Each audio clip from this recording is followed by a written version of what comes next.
করতেছি, আমি রেকর্ডিংটা শুরু করি। ওকে, ওভারভিউ থেকেই শুরু করব, কারণ ওভারভিউর মধ্যে কিছু টপিক আপনাদেরকে দেখাইছিলাম, যেগুলো বলছিলাম যে নোট করে রাখার জন্য ডায়েরির মধ্যে বা নোটপ্যাডে যেখানেই হোক, কিছু জিনিসের যেগুলোকে আমরা এসইওর ভাষায় কল করি, এই কিছু টপিককে কোনটার নাম কি সেগুলো দেখানো হয়েছিল। বাট এসইও কত প্রকার বা কি কি সেই বিষয়গুলো আমাদের দেখানো হয় না, এগুলো আমরা দেখবো আজকে।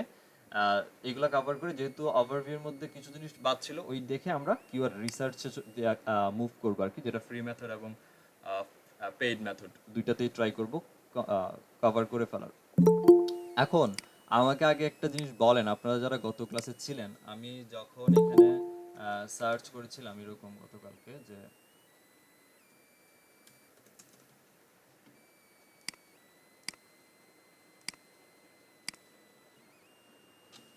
এরকম সার্চ করার পরে আমাদের একটা ম্যাপ আসছিল, এই ম্যাপের অনেকগুলো নাম বলছিলাম, মনে আছে এই নামগুলা কি কি? কারো বলতে পারবেন এগুলাকে কি নামে কল করা হয়? বলেন আমাকে। এইটা বলেন, বা যদি বলি যে আহ, ধরুন এই কিওয়ার্ডটা লিখে সার্চ করলাম, এই কিওয়ার্ডটা লিখে সার্চ করলেও এই একটা ম্যাপ আসছে আমার এখানে, তাই না? তো এই ম্যাপটাকে কি বলে? আমি বলছিলাম, আমি গত ক্লাসে এটা আপনাদের বলেছিলাম ক্লাসের মধ্যে, মনে আছে যে কি কি নামে ডাকা হয় একে? হ্যালো। জি। জি ভাইয়া, ম্যাপগুলা কি বলে? থ্রি প্যাক, স্ন্যাক প্যাক আর জিএমবি। জিএমডি, জিএমডির ফুল মিনিং কি, এলাবোরেশনটা কি? জিএমবির ফুল মিনিং গুগল, ভাইয়া ঠিক মনে নাই তবে। আচ্ছা, গুগল মাই বিজনেস পেজ। বাকিদের একটু যাদের ছিলেন না গত ক্লাসে বা আম, ভুলে গেছেন একটু, এই ইস্যুগুলো, ছোট ছোট ইস্যুগুলো হয়তো বা ভিডিওতে খুঁজে বের করা অনেক বেশি টাফ। সো হাতের কাছে একটা ডায়েরি রাখলে এগুলো হচ্ছে আপনারা একটু নোট করে রেখে দেন, কাজে লাগবে এগুলা। আচ্ছা, আহ, এটা আর একটু দেখে নিই আপনাদের কতটুকু মনে আছে। আদিবাবু বাদে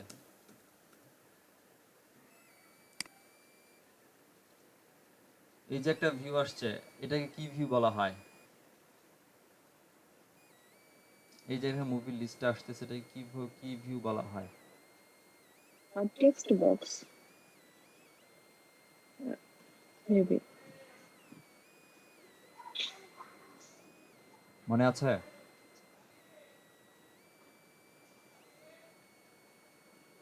ভাইয়া আমি আর বলতে পারবো না। না, আপনি আর বলতে পারবেন না, আপনি আপনি এই ভিডিওটা দেখছিলেন বা এগুলো নিয়ে ঘাটছেন না, বোঝা শেষ। ঠিক আছে। রেদন ভাই, এটাকে কি নামে কল করা হয়? কোনো একজন বায়ার যদি আপনাকে জিজ্ঞেস করে দেখায় বলে যে আমাকে এখানে এভাবে, এখানে এটা এরকম আনতে হবে, আমার একটা ইমেজ বা আমার একটা বুক বা আমার একটা পোস্টার এভাবে আনতে হবে, এটা কি নামে কল করে?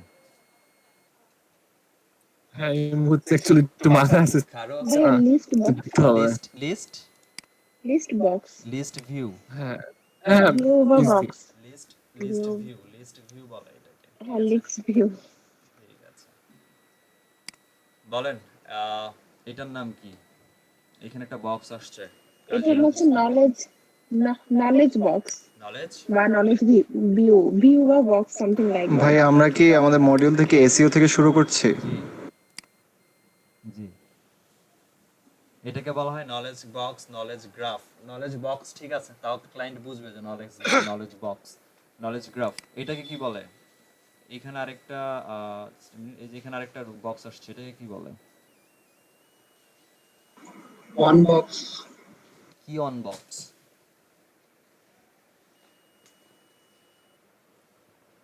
এটা আপনি মনে করেন ইয়াহুতে গিয়েও সার্চ করছেন, এরকম পাইছেন, ইয়াহুরও এরকম বিজনেস লিস্টিং আছে।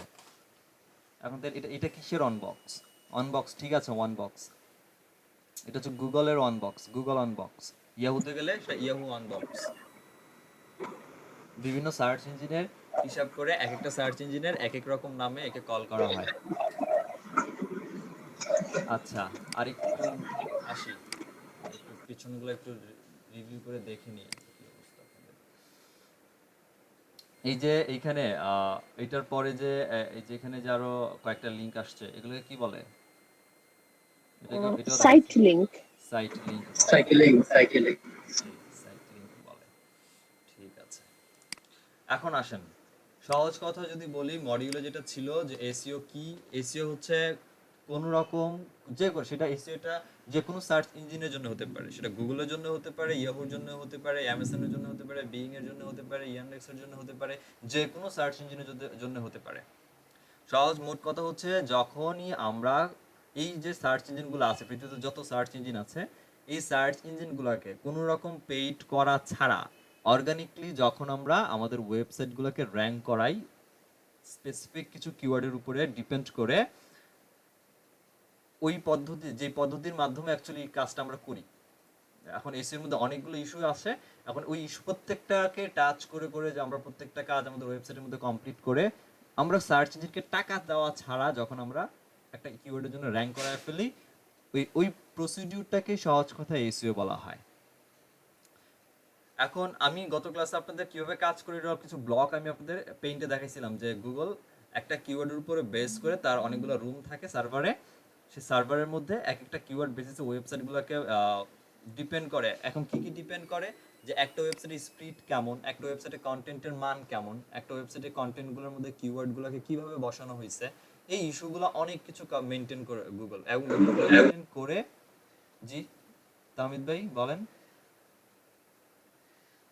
ওকে, অনেক কিছু মেনটেন করে হচ্ছে গুগল এগুলাকে র্যাঙ্ক করে। এখন এই যে মেনটেন করার ইস্যুটা আসে, এই ইস্যুটা হচ্ছে অ্যাকচুয়ালি গুগল মেনটেন করে, গুগলের অ্যালগোরিদম আর হচ্ছে গুগলের যে 200-এরও বেশি র্যাঙ্কিং ফ্যাক্টর আছে, র্যাঙ্কিং ফ্যাক্টরের মধ্যে র্যাঙ্কিং ফ্যাক্টরগুলো কি কি আমি আপনাদের দিয়ে দিচ্ছি, এগুলো একটু দেখে নিয়েন। এগুলো যে একদম মুখস্থ করতে হবে সেইটা একদম ম্যান্ডেটরি না। হ্যাঁ,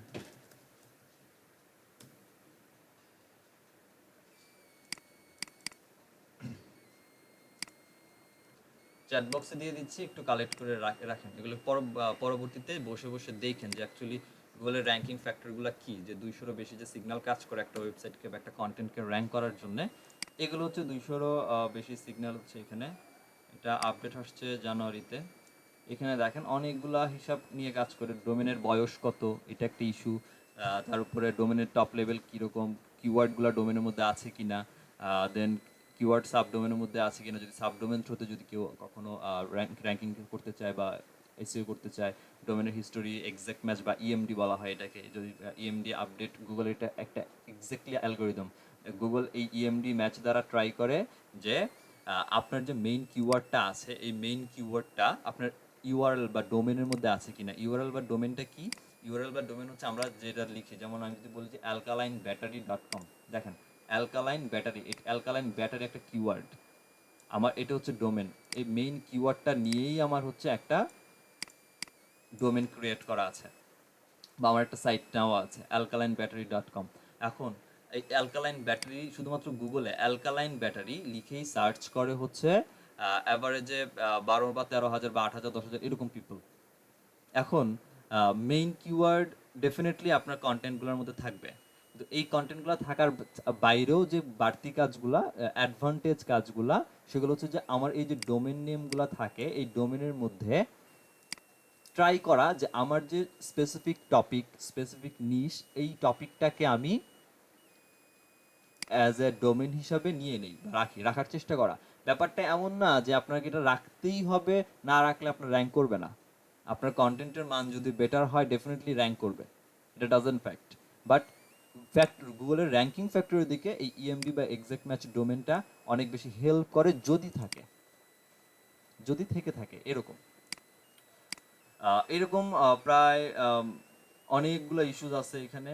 ডোমেনের স্পিডের একটা ইস্যু আছে, ডোমেন স্পিড বলা যাবে না এটাকে বলা যেতে পারে হচ্ছে যে আপনার এই যে একটা ওয়েবসাইট বানাইলাম, এই ওয়েবসাইটটার লোডিং স্পিড কত সেকেন্ডে ওয়েবসাইটটা লোড হচ্ছে। গুগল রিকমেন্ড করে যে একটা ওয়েবসাইট সর্বোচ্চ 3 সেকেন্ডের মধ্যে লোড হওয়া চাই। কারণ দেখেন, আপনি অ্যাজ এ ইউজার হিসাবে গুগলে যখন আপনি যান, কোনো কিছু লিখে সার্চ করেন, কোনো একটা ওয়েবসাইটে যখন আপনি এন্টার করতে যান, আপনি কিন্তু একটা ওয়েবসাইটের মধ্যে ক্লিক করে সেখানে বেশি সময় বসে থাকবেন না। যখনই দেখতেছেন খুব বেশি লোড নিচ্ছে, হয় আপনি ব্যাক করে ফেলবেন, ব্যাক করে অন্য সাইটে যাওয়ার ট্রাই করবেন, এটাই হয়।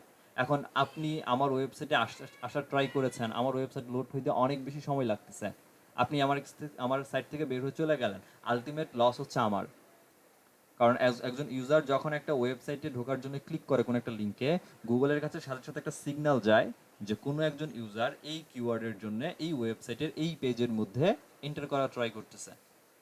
যখনই এই ব্যক্তি একটা সময় পরে বের হয়ে চলে আসছে, সিমিলার একটা সিগন্যাল যায় যে অমুক লোকটা যেটা ঢুকছিল সে আবার বের হয়ে চলে আসছে। গুগল এখন কাউন্ট করে কত সময় গিয়ে থাকলো, কত সময়ের মধ্যে বের হয়ে আসলো। যখন দেখতেছে যে গুগল যে একটা পিপল আমার একটা ওয়েবসাইটের মধ্যে ঢুকলো এবং সেখানে পেজ লোড হইতে হইতে 6-7 সেকেন্ডের মতো থেকে চলে আসছে, এর বেশি থাকে নাই, দ্যাট মিনস আপনার গুগল এটাই চিন্তা করবে যে আপনার ওয়েবসাইটে বেটার কিছু নাই। যদি বেটার কিছু থাকতো তাহলে ডেফিনেটলি ট্রাফিক ওইখানে বসতো। আপনার সাইটে কিছু নাই, দ্যাটস ওয়াই ট্রাফিক বের হয়ে চলে আসছে। আর গুগল যখন এটা চিন্তা করে যে আপনার সাইটে কিছু নাই, ডেফিনেটলি আপনার ওই র্যাঙ্কিংটা হচ্ছে ফল করার জন্য এটাই এনাফ, অনেক কিছু এনাফ, অনেক এনাফ। এটা বাকি হিসাব পরে।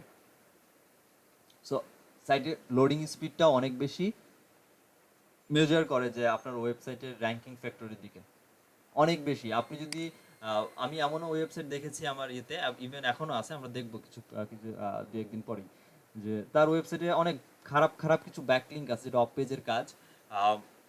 2000-এর মতো ব্যাকলিঙ্ক আছে, অথচ সে এক্সাক্ট ম্যাচ কিওয়ার্ড নিয়ে, সে খুব অনেকগুলো কিওয়ার্ড নিয়ে, যেগুলো কিওয়ার্ডের একটা সার্চ ভলিউম 1 লাখের মতো পিপল সার্চ করে ইন্ডিয়া থেকে, সে ওই কিওয়ার্ডগুলো নিয়ে ফার্স্ট পেজের পজিশন ধরে রাখছে শুধুমাত্র তার ওয়েবসাইটের স্পিডের জন্য। তার ওয়েবসাইট দুই থেকে 2.5 সেকেন্ড এরকম সময় নেয়, ওই টাইমের মধ্যে তার সাইট যে কোনো পেজ লোড হয়ে যাচ্ছে।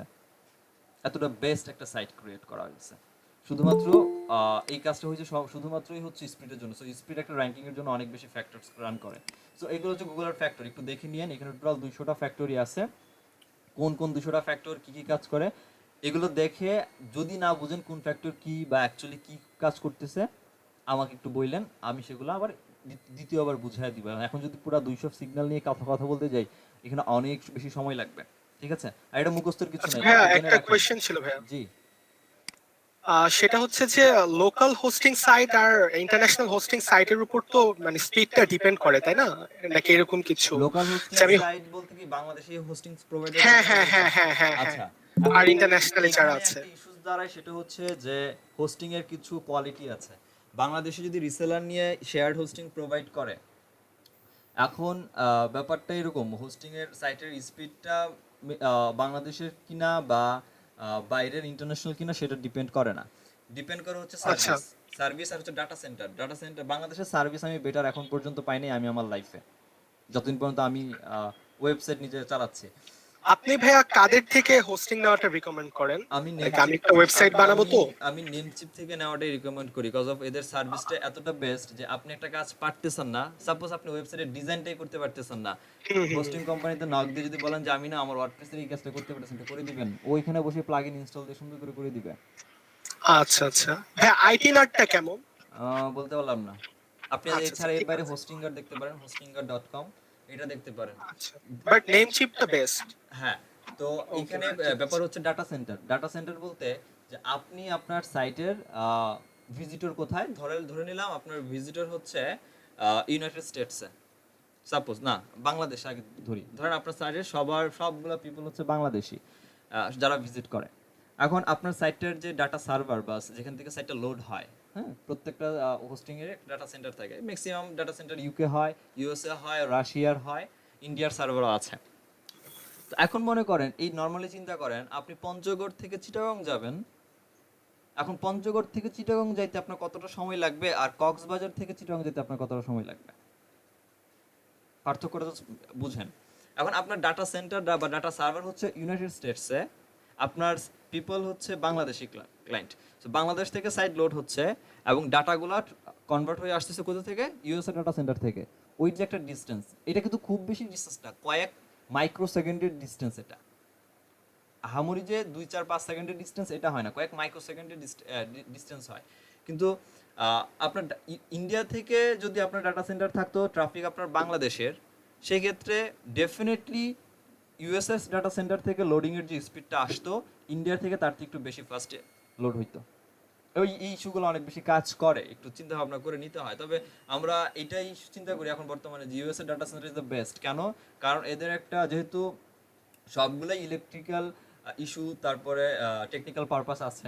এখন একটা ডাটা সার্ভার যে কোনো সময় ডাউন হতেই পারে বা বৈদ্যুতিক কিছু হইতেই পারে, সাথে সাথে আপনার সাইট যেন ডাউন না হয় বা আপনার ট্রাফিক এসে যেন আপনার সাইট থেকে ঘুরে না যেতে হয়, সাইটকে যেন ডাউন না বলে, তারা ব্যাকআপ হিসেবে আদার্স ডেটা সেন্টার রাখে, যেটা সাথে সাথে হয়তো বা অন্য ডেটা সেন্টারে হয়তো ট্রান্সফার করে দেয় ওই সার্ভারটা ঠিক না হওয়া পর্যন্ত। রিসেন্টলি নেমচিপে এটা হয়েছে।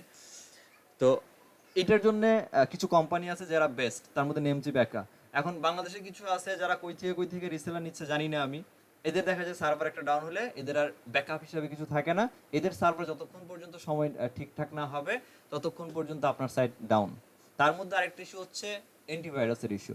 আপনি একা শুধুমাত্র একটা ডাটা সেন্টার আমার কাছ থেকে হোস্টিং যদি নেন, সাপোজ মনে করেন আমি হোস্টিং দেই, আপনি একা তো আমার কাছ থেকে হোস্টিং নিচ্ছেন না, আপনাদের ক্লাসে সবাই হোস্টিং নিচ্ছে মনে করেন।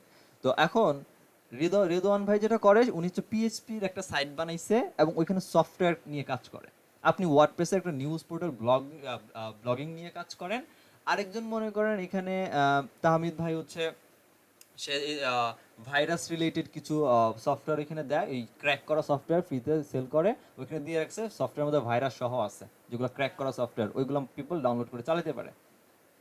এখন আমার হোস্টিং সার্ভারে সবগুলো প্রোফাইল রান করতেছে, আপনারটার মধ্যে কিছু নাই, বাট ওই যে তাহমিদ ভাই তার ক্র্যাক করা সফটওয়্যারগুলো দিচ্ছে, ওইখানে ভাইরাস সহ আপডেট হচ্ছে, ওই ভাইরাসগুলো যদি আমার হোস্টিংকে অ্যাটাক করে সেক্ষেত্রে আমার জন্য আপনাদের আমার হোস্টিংয়ে যারা যারা থাকবে প্রত্যেকের জন্যই এটা হ্যাম্পার হয়ে যাবে ওয়েবসাইটে। সেক্ষেত্রে পাওয়ারফুল অ্যান্টিভাইরাস ইউজ না করলে আমার জন্য লস।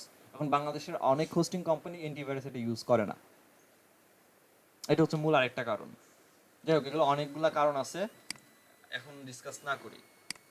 আমরা দেখবো একটু ওই যে অল অ্যাবাউট ওয়েবসাইটে গিয়ে আমরা দেখবো যে ডোমেন হোস্টিং, সিএমএস, এগুলো তখন আমরা দেখবো। তো এই হচ্ছে র্যাঙ্কিং ফ্যাক্টর। আর গুগলের যে অ্যালগোরিদমগুলোর কথা বলছিলাম গত ক্লাসে, যে আমি একটা ভিডিও অলরেডি, একটা মিনিট, কিওয়ার্ডগুলো কী কী তার আগে জানি, যে এসইও কত প্রকার, এসইও কতভাবে করা যায় এবং প্রত্যেকটা অ্যালাবেশনটাকে জানি। তো এসইওর ফুল মিনিং এটা তো জানা, এটা নিয়ে আহামরি কিছু বলার নাই যে এসইওর ফুল মিনিং কি। সাউন্ড একটু ঠিক করেন না, সাউন্ড কি হচ্ছে বলেন? সাউন্ড একটু ডিস্টার্ব হচ্ছে মনে হয়, চির একটা সাউন্ড আসছে ব্যাকগ্রাউন্ড থেকে, ব্যাকগ্রাউন্ড ইকো হচ্ছে। ইকো হচ্ছে? আচ্ছা, প্রবলেম হইলে বলেন, তাহলে মাইক্রোফোন ওপেন করে ফেলবো। আর আবার হইছে ভাইয়া। আচ্ছা, রেকর্ডিংটা হ্যাঁ হতে। আচ্ছা, সার্চ ইঞ্জিন অপটিমাইজেশনের টোটাল যেটা ছিল যে এসইওর কত প্রকার, টাইপস কত প্রকার, এসইও কত প্রকার জানেন? কেউ কোনো নলেজ আছে বলেন, জানলে শেয়ার করেন। তো জানি যে দুই প্রকার, অন পেজ আর অফ পেজ এসইও। 3 প্রকার না ভাইয়া, 3 টাইপস না? Types of SEO. এখন আমি যদি বলি এসইও 6 প্রকার হতে পারে। আচ্ছা দেখেন, এসইওর মেথড যদি বলে যে এসইও কত ভাবে করা যায়, এসইও কত ভাবে করা যায় সেটা হচ্ছে 3 ভাবে করা যায়, মেথড হচ্ছে 3টা। আর এসইওর ক্লাসিফিকেশন যদি বলি, ক্লাসিফিকেশনের মধ্যে আরো আসে 3টা, ঠিক আছে? আচ্ছা, মেথড কি কি? এসইওর মেথডের মধ্যে যে ইস্যুগুলো আসে সেগুলো হচ্ছে যে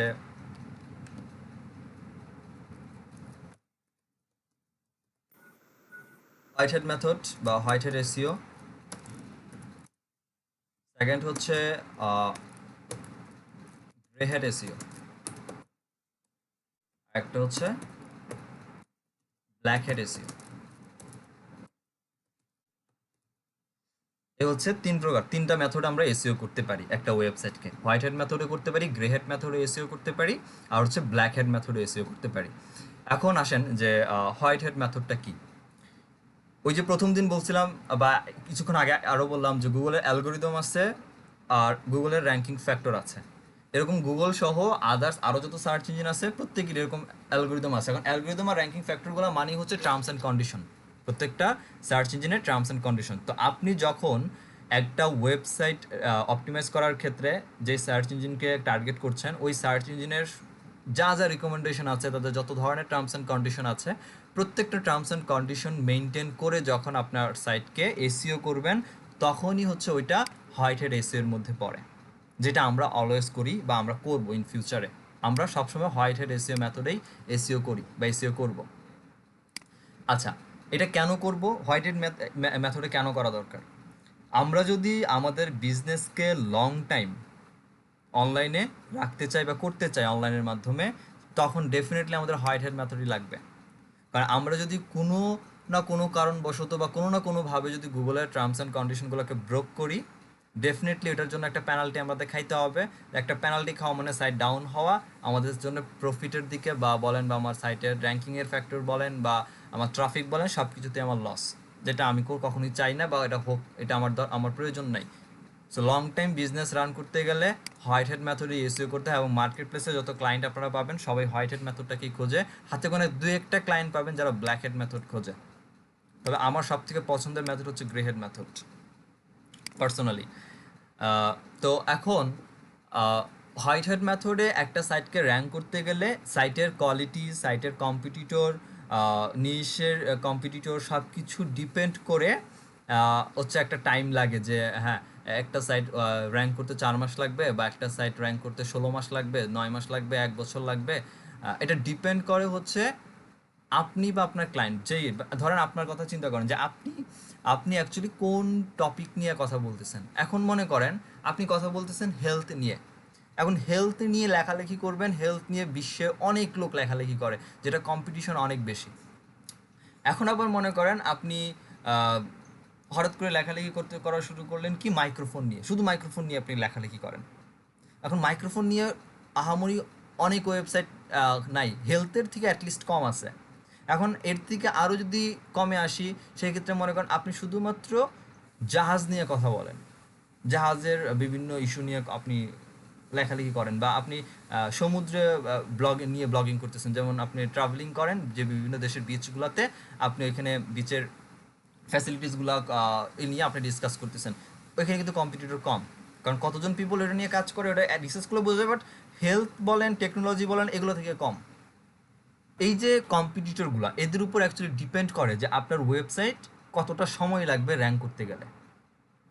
তো হোয়াইট হেডের হচ্ছে যে লং টাইম বিজনেসকে রান করতে গেলে। গ্রে হেডে পরে আগে আসি এখন ব্ল্যাক হেড এসিওর মধ্যে। ব্ল্যাক হেড এসিও হচ্ছে সহজ কথা হোয়াইট হেডের উল্টা। গুগল বলছে আপনি কিওয়ার্ডের স্টাফিং করতে পারবেন না, আপনি কিওয়ার্ডের স্টাফিং করেছেন। গুগল বলল আপনি ডোরওয়ে পেজ খুলতে পারবেন না, আপনি ডোরওয়ে পেজ খুলেছেন। ডোরওয়ে পেজ বলতে দেখাইছেন এক জিনিস, ঢুকাই দিয়েছেন আরেক জায়গায় নিয়ে। আপনি দেখাইতেছেন ইউজারকে এই জায়গায় যদি তুমি ক্লিক করো তাহলে হচ্ছে তুমি গুলশান যাবা, সাপোজ। সে ক্লিক করলো গুলশানের আশায়, সে পৌঁছায় গেল হচ্ছে সেই কি বলে টিকাতুলির মোড়ে। তো এইগুলো বলে হচ্ছে আপনি দেখাইছেন এক জিনিস, নিয়ে যাচ্ছেন আরেক জায়গায় লোড করে, এটাকে ডোরওয়ে পেজ বলে। এটা গুগল কখনো রিকমেন্ড করে না, বাট আপনি এই কাজটা করেছেন আপনার সেল বাড়ানোর জন্য। দেখাইছেন পিপলকে এইটা, বাট নিয়ে গেছেন অন্য জায়গায়, এইটা পছন্দ করে না। এখন তাইলে ব্ল্যাক হেড কি মানুষ করে না? যেহেতু উল্টো, একটা ব্ল্যাক হেড মেথডে একটা ওয়েবসাইটকে এসইও করলে, একটা ওয়েবসাইট ব্ল্যাক হেড মেথডে র্যাঙ্ক করতে সর্বোচ্চ সময় লাগে 7 থেকে 10 দিন। এর মধ্যে একটা ওয়েবসাইট গুগলে র্যাঙ্ক করে ফেলে, যদি ব্ল্যাক হেড মেথডে করা যায়। অনেক ভালো মানের ব্ল্যাক হেড এসইও এক্সপার্ট আছে যারা কিনা 2 থেকে 3 দিনে একটা ওয়েবসাইটকে র্যাঙ্ক করে ফেলে, এমনও আছে। এখন কথা হচ্ছে এই ব্ল্যাক হেডে যদি এত সময় কমই লাগে তাইলে হোয়াইট হেড কেন? এখন ওই যে বললাম আপনি গুগলের টার্মস অ্যান্ড কন্ডিশনগুলোকে ব্রোক করবেন, গুগল আপনাকে প্রেজেন্স সেলে দিবে, বা আপনাকে পানিশ করবে, বা প্যারালাইজ করবে আপনার ওয়েবসাইটকে। আপনি ওই বিজনেসে বেশি দিন থাকতে পারবেন না। তাহলে ব্ল্যাক হেড মেথড কাদের জন্য প্রযোজ্য, বা অ্যাকচুয়ালি কেউ করে কিনা? ডেফিনেটলি করে। কারা কারা করে? সহজ কথায় যদি বলি, যারা সিজনাল ব্যবসা করে তারা হচ্ছে একমাত্র ব্ল্যাক হেড এসইও করে অনলাইনে। কেমন ব্যাপারটা আসেন, এই যে সামনে আমের মাস আসতেছে, সারা বছর জুড়ে আমের কোনো খবর নাই, এখন হচ্ছে সব জায়গার আম ঢাকায় এসে পৌঁছাবে। এখন মনে করেন আপনি এই সময়টাতে লোকজন সার্চ করে গুগল প্রচুর, আপনি দেখতেছেন যে গুগলে আমের বিভিন্ন যে জাতগুলো আছে ওগুলো নিয়ে হচ্ছে পিপল অনেক বেশি সার্চ করতেছে গুগলে, এবং অনলাইনে মানুষ কেনার একটা ইস্যু চলে আসছে। কজ অফ লকডাউন বলেন বা প্যান্ডামিক সেশনের জন্য বাজারে তেমন চাহিদা, পিপলের যাওয়ার মতো চাহিদা মানুষের নাই, অনেক সচেতন আমরা, তাই তো? এই জন্য তো এখন আপনি যেটা বুঝতে পারলেন, এখন চিন্তা করলেন তাহলে আমি এক কাজ করি, এখন আম কতদিন চলবে? ধরে নিলাম যে 2 মাসের মতো এটার বিজনেস রানিং থাকবে, এবং এই 2 মাস যদি আপনি ঠিকঠাক মতো সেল করতে পারেন, একদম কম দামে যে প্রোডাক্টগুলোকে কিনে এনে অনেক হাই প্রাইসে বিক্রি করবেন, এবং ঠিকঠাক মতো যদি করতে পারেন, আপনার হিউজ একটা প্রফিট আসার সম্ভাবনা এখানে আছে। আপনি এটা চিন্তা করে দেখলেন অ্যাভারেজে। এখন আপনি যেটা করলেন সেটা হচ্ছে যে আপনার 2 মাসের বিজনেস, তো আপনি চিন্তা করলেন আমি 2টা ওয়েবসাইট বানাই বা 3টা ওয়েবসাইট বানাবো। 3টা ওয়েবসাইট 7 দিন করে থাকলে ধরেন আমি 2 দিন 3 দিনের বা 7 দিনের র্যাঙ্ক করে ফেলবো সাইটগুলো। আর 7 দিন র্যাঙ্ক করার পরে গুগল ডেফিনেটলি আপনাকে ধরবে, তারপরেও ধরতে ধরতে ধরেন মিনিমাম 7 দিন সময় লাগবে গুগলের, যে হ্যাঁ আপনি ব্ল্যাক হ্যাট এসইও করেছেন, করে র্যাঙ্কিং এসেছেন। র্যাঙ্কিং আসার পরেই গুগল ধরবে আপনাকে। সো 7 দিন পর আপনাকে ডেফিনেটলি এখান থেকে পেনাল্টি দেওয়া হবে যে আপনার সাইট নিয়ে এখানে ব্ল্যাক হ্যাটের কারণে আপনি থাকতে পারবেন না, সো আপনাকে পেনাল্টি করে দেওয়া হবে সাইটকে। আপনার আরও 2-3টা সাইট থাকবে সাথে সাথে ব্যাকআপ হিসাবে। সো আপনি চিন্তা করলেন যে এভাবে চালিয়ে দেওয়া যাবে। আপনি কাজ করলেন কি, যে একটা ওয়েবসাইট বানাইলেন এবং সেখানে টোটালি সুন্দর করে আমের প্রাইসগুলো ছবি টবি দিয়ে হচ্ছে সুন্দর করে বানাইছেন। বানানোর পরে সাইটটাকে ব্ল্যাক হ্যাট মেথডে এসইও করে নিয়ে র্যাঙ্ক করে ফেলছেন। গুগল 7 দিনে হচ্ছে পরে গিয়ে বুঝছে যে হ্যাঁ এটা ব্ল্যাক হ্যাট করে, বাট 7 দিন আপনার ওয়েবসাইট প্রচুর সার্চ করতেছে আম নিয়ে মানুষজন গুগলে, এবং এই 7 দিনে আপনার ওয়েবসাইট ফার্স্ট পেজের ফার্স্ট পজিশন হোল্ড করে রাখছে। এই 7 দিনে আপনার যে পরিমাণ সেল হবে তাতে আপনার ওরকম আরও 7টা ওয়েবসাইট বাড়ানোর অ্যাবিলিটি চলে আসবে। এই টাইপের যারা বিজনেস, এখন তাই বলছেন যে আমের কথা বললাম, এখন তাহলে ডিজিটালে বলেন তার কী কী করে। সিপিএম মার্কেটিং নাম শুনে থাকবেন, সিপিএম মার্কেটিংয়ের অনেক ভালো ভালো সিপিএম মার্কেটার আছে যারা ব্ল্যাক হ্যাট মেথডে ওইসিও করে তাদের অফারগুলোকে প্রমোট করে এবং সেগুলো সেল করে তাদের ট্রাফিক নিয়ে আসে।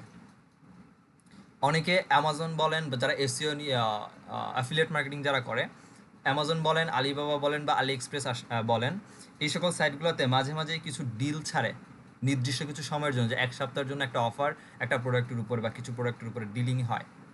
এই ধরনের প্রোডাক্টগুলোকে কাস্টমারের কাছে সেলিংয়ের জন্যে তারা ব্ল্যাক হ্যাট মেথডে এসইও করে র্যাঙ্কিংয়ে চলে আসে এবং সেল করে। সহজ কথা, আপনার সিজন কিছু ব্যবসা করার জন্য বা বিজনেস রান করার জন্য অল্প সময় টিকে থাকার জন্য ইন শর্ট এসইও করে নিয়ে তাড়াতাড়ি র্যাঙ্কিংয়ে আসা এবং তাড়াতাড়ি চলেও যাওয়া, বাট মাঝখান থেকে আপনার প্রফিটটাকে তুলে নিয়ে যাবেন। আপনার ওয়েবসাইট বানানোর খরচ বলেন, যত ধরনের খরচ আছে সবগুলোকে তুলে নিয়ে আপনার প্রফিট সহ আপনি এখান থেকে চলে যাবেন। শেষ। That's call black hat SEO method. আসলে গ্রে হ্যাট মেথড কি? গ্রে হ্যাট মেথড হচ্ছে কম্বাইন, কিছুটা চুরি করব আর কিছুটা হচ্ছে সাধুও থাকবো। ব্যাপারটা হচ্ছে এরকম যে আমার ওয়েবসাইটে হোয়াইট হ্যাট মেথডে অ্যাপ্লাই করব এবং ব্ল্যাক হ্যাট মেথডে অ্যাপ্লাই করব। 2টা মেথড অ্যাপ্লাই করে 2টাকে কম্বাইন্ড করে যখন আমরা আমাদের ওয়েবসাইটের জন্য এসইও করি তখন এটাকে হচ্ছে অ্যাকচুয়ালি গ্রে হ্যাট এসইও বলে। এখন এটা একটা পরিমাণ আছে বা একটা রেশিও আছে। রেশিওটা হচ্ছে যে আপনি যদি হোয়াইট হ্যাটটা 90% ইউজ করে 10% ব্ল্যাক হ্যাট মেথড ইউজ করে র্যাঙ্কিংয়ে চলে আসেন, এইটার ফলে যেটা হয়, হোয়াইট হ্যাট মেথডে যদি আপনার সময় লাগে 4 মাস, গ্রে হ্যাট মেথডে অ্যাপ্লাই করলে সেখানে আপনার সময় লাগবে 1.5 থেকে 2 মাস। যখন আপনি র্যাঙ্কিংয়ে চলে আসলেন, র্যাঙ্কিংয়ে চলে আসার পর যে কাজটা করা হয় সেটা হচ্ছে এই যে 90% হোয়াইট হ্যাট মেথড, 10% হচ্ছে ব্ল্যাক হ্যাট মেথড করেছিলেন, ওই 10% র্যাঙ্ক হয়ে যাওয়ার পর ওই 10% ব্ল্যাক হ্যাট মেথড যা করেছিলেন সবগুলোকে ইনস্ট্যান্ট রিমুভ করে দিয়ে ওই 10% আরও হোয়াইট হ্যাটগুলোকে ইমপ্রুভ করে র্যাঙ্কিংটাকে স্টেবল করে ফেলা, এটাকে গ্রে হ্যাট মেথড বলে। আমার কথা বুঝতে পারছেন মেথডগুলো? কারো কোনো কোয়েশ্চেন আছে? না ভাইয়া, বুঝতে পারছি। আচ্ছা, এই গেল হচ্ছে আপনার 3টা মেথড এসইও করার জন্য। এখন এসইওর এই 3টা মেথডের যেই মেথডই করি না কেন, যেই মেথডেই কাজ করি না কেন, 3টা ক্লাসিফিকেশন আমাকে করতেই হবে, আরও 3টা টাইপসে আমাকে করতে হবে। আরও যে 3টা টাইপস আছে, এই 3টা টাইপসের মধ্যে ইস্যুগুলো হচ্ছে অন পেজ, অফ পেজ আর হচ্ছে টেকনিক্যাল, যেগুলো আমরা ইনশর্ট শুনে থাকি, যে অন পেজ এসইও আর হচ্ছে অফ পেজ এসইও আর একটা হচ্ছে টেকনিক্যাল এসইও। এখন আপনি হোয়াইট হ্যাট মেথডে এসইও করেন, গ্রে হ্যাট মেথডে এসইও করেন অথবা ব্ল্যাক হ্যাট মেথডে এসইও করেন, আপনি যেই মেথডেই এসইও করেন না কেন আপনাকে এই 3টা ইস্যু ঠিকই কভার করতে হবে। এখন এইটার জন্যে যদি এই 3টে ইস্যুকে কভার করি তাহলে গুগল যা বলছে সব কিছু মেনটেন করে আমি কভার করব। যদি ব্ল্যাক হ্যাটের জন্য আমি এই 3টে ইস্যুকে করতে যাই সেক্ষেত্রে সবই উল্টাপাল্টা কাজ করব। সহজ কথা, ইরিলেভেন্ট জায়গা থেকে ব্যাকলিঙ্ক করা, কিওয়ার্ডকে স্টাফিং করা অন পেজের মধ্যে, টেকনিক্যাল ইস্যুর দিকে আমার ইউআরএলগুলোকে ফোর্স করা আলাদাভাবে, রিডাইরেক্ট করা, এই কাজগুলো হয়তো আমি করবো টেকনিক্যালি। বাট এই 3টা কাজ করতেই হবে আপনাকে, মাস্ট, যে মেথডে আপনি যান না কেন। আচ্ছা, এখন আসলে অন পেজ এসিও অ্যাকচুয়ালি কি? অন পেজ এসিও হচ্ছে, ধরেন এটা আমার সাইট, এই সাইটের মধ্যে আপনি আহ, আসলেন, এই যে আমরা সাইটটা দেখতে পাচ্ছি, এখন যেভাবে আমরা সাইটটাকে দেখতে পাচ্ছি, এটা হচ্ছে সাইটের front end. As a visitor হিসাবে, একজন ইউজার হিসাবে, যে আমি গুগলে কোনো কিছু লিখে সার্চ করে এই সাইটের মধ্যে আমি আসছি, সো এই সাইটের আমি অ্যাজ এ ইউজার বা ভিজিটর হিসাবে আমি হয়তো এই সাইটটাকে এভাবে দেখতে পাচ্ছি। দ্যাটস ইট, আর কিছু না, তাই তো? তো এখন কথা হচ্ছে যে এই সাইটের ভেতরে ব্যাক ইন্ডে বা অ্যাডমিন প্যানেলে ডেফিনেটলি এটা একটা লগ ইন এরিয়া আছে বা অ্যাডমিন এরিয়া আছে। যেমন আমি যদি একটু দেখাই আপনাদের, আমি যদি আমার সাইটের নাম পরে আমার নাম লিখে সার্চ করি, আমার সাইটে লগ ইন করার জন্য অপশন দিচ্ছে। দ্যাট মিনস এখানে ইউজার নেম পাসওয়ার্ড দিয়ে আমি কি করতে পারবো, আমার এই সাইটের অ্যাডমিন প্যানেলে যাইতে পারবো, যেখান থেকে বসে কাজ করব, যেভাবে কাজ করতেছি বা যেভাবে দেখানোর জন্য আমি ডিজাইন করেছি, অ্যাজ এ ভিজিটর হিসাবে আমরা সাইটটাকে এভাবেই দেখতে পাচ্ছি এখানে। বা যে যে কন্টেন্টগুলো আমি লিখতেছি সব অ্যাডমিন প্যানেলে বসে লিখতেছি, কন্ট্রোল করতেছি, আমাদের এখানে ইউজার সেভাবেই দেখতে পাচ্ছে। সহজ কথা। তো এই যে একটা ওয়েবসাইটের ব্যাকএন্ড বা অ্যাডমিন প্যানেল যেটা বলি, অ্যাডমিন প্যানেলে বসে আপনি এসইওর বা যত ধরনের কাজ করবেন, প্রত্যেকটা কাজকেই অন পেজ এসইওর কাজ বলা হয়। ব্যাকএন্ডে বসে আপনি যত কাজ করবেন সব কাজ, সেটা হতে পারে আপনি কন্টেন্টকে অপটিমাইজ করতেছেন, ব্যাকএন্ডের কাজ আপনাকে ব্যাকএন্ডে লগ ইন করতে হবে, আপনার অ্যাডমিন প্যানেলে যেতে হবে। আপনি ধরে নেন যে এই যে লোগোটা বলেন বা এই মেনু বারের যে ইস্যুগুলো আছে, হ্যাঁ, এগুলোকে চেঞ্জ করবেন, আপনার এখানে ব্যাকএন্ডে যেতে হবে। ফুটার এরিয়াতে আপনি কাজ করবেন, যাইতে হবে আপনার ব্যাকএন্ডে। আপনি এই সোশ্যাল প্ল্যাটফর্মগুলোর মধ্যে হচ্ছে লিঙ্ক করাতে যাচ্ছেন কোনো কিছু, সবসময় আপনাকে ব্যাকএন্ডে বসেই কাজ করতে হবে। এই যে এখানে অ্যাড চলতেছে, গুগলের অ্যাডগুলোকে আপনি বসাবেন, ব্যাকএন্ডে বসে কাজ করতে হবে। সো যতগুলো কাজ আপনি ব্যাকএন্ডে বসে করবেন, প্রত্যেকটা কাজ হচ্ছে অন পেজ এসইওর কাজ। অফ পেজ এসইওর কাজ কি? অফ পেজ এসইওর কাজ হচ্ছে যে আমরা সহজ করে যেটা নাম শুধু ব্যাকলিং করা, ব্যাকলিং একটা শব্দ আছে, এটাকে ইন শর্ট আরেকটা বেসিক বা মেইন যেটা নাম ডাকা হয় সেটা হচ্ছে অফ পেজ এসইও। এখন আমরা বলি যে অফ পেজ এসইও মানে কিন্তু ব্যাকলিং করা, এছাড়া কিছু কাজও নাই, ঠিক আছে? অনেকগুলো মেথড আছে ব্যাকলিং করার অফ পেজের, বাট মূল ধারা এটাই যে হ্যাঁ, অফ পেজ মানে হচ্ছে ব্যাকলিং করা, ঠিক আছে? কিন্তু মার্কেট প্লেস বলেন বা প্রফেশনালি বলেন, এটার লিগ্যাল নেম হচ্ছে অফ পেজ এসইও, ঠিক আছে? অফ পেজ এসইও মানে হচ্ছে আপনাকে ব্যাক ইন্ডে এন্টার না করে, আপনার ওয়েবসাইটে ব্যাক ইন্ডে লগ ইন করার দরকার নাই, এন্টার না করে আপনি কোনো একটা কন্টেন্ট বলেন, কোনো একটা পেজ বলেন, প্রত্যেকটার পেজ, প্রত্যেকটা কন্টেন্টের জন্য আলাদা আলাদা ইউআরএল ক্রিয়েট হচ্ছে। যেমন আমি এখন হোম পেজে আছি, আমার ওয়েবসাইটের মেইন পেজ যেটা যেটা দেখেন আমার রুট ডোমেন, এটাকে বলা হয় রুট ডোমেন। রুট ডোমেনে আমি এন্টার করে আমি আমার হোম পেজে আছি। আমি যদি এখান থেকে কোনো একটা কন্টেন্টে যেতে চাই, আমি যদি একটা কন্টেন্টে লগ ইন করি,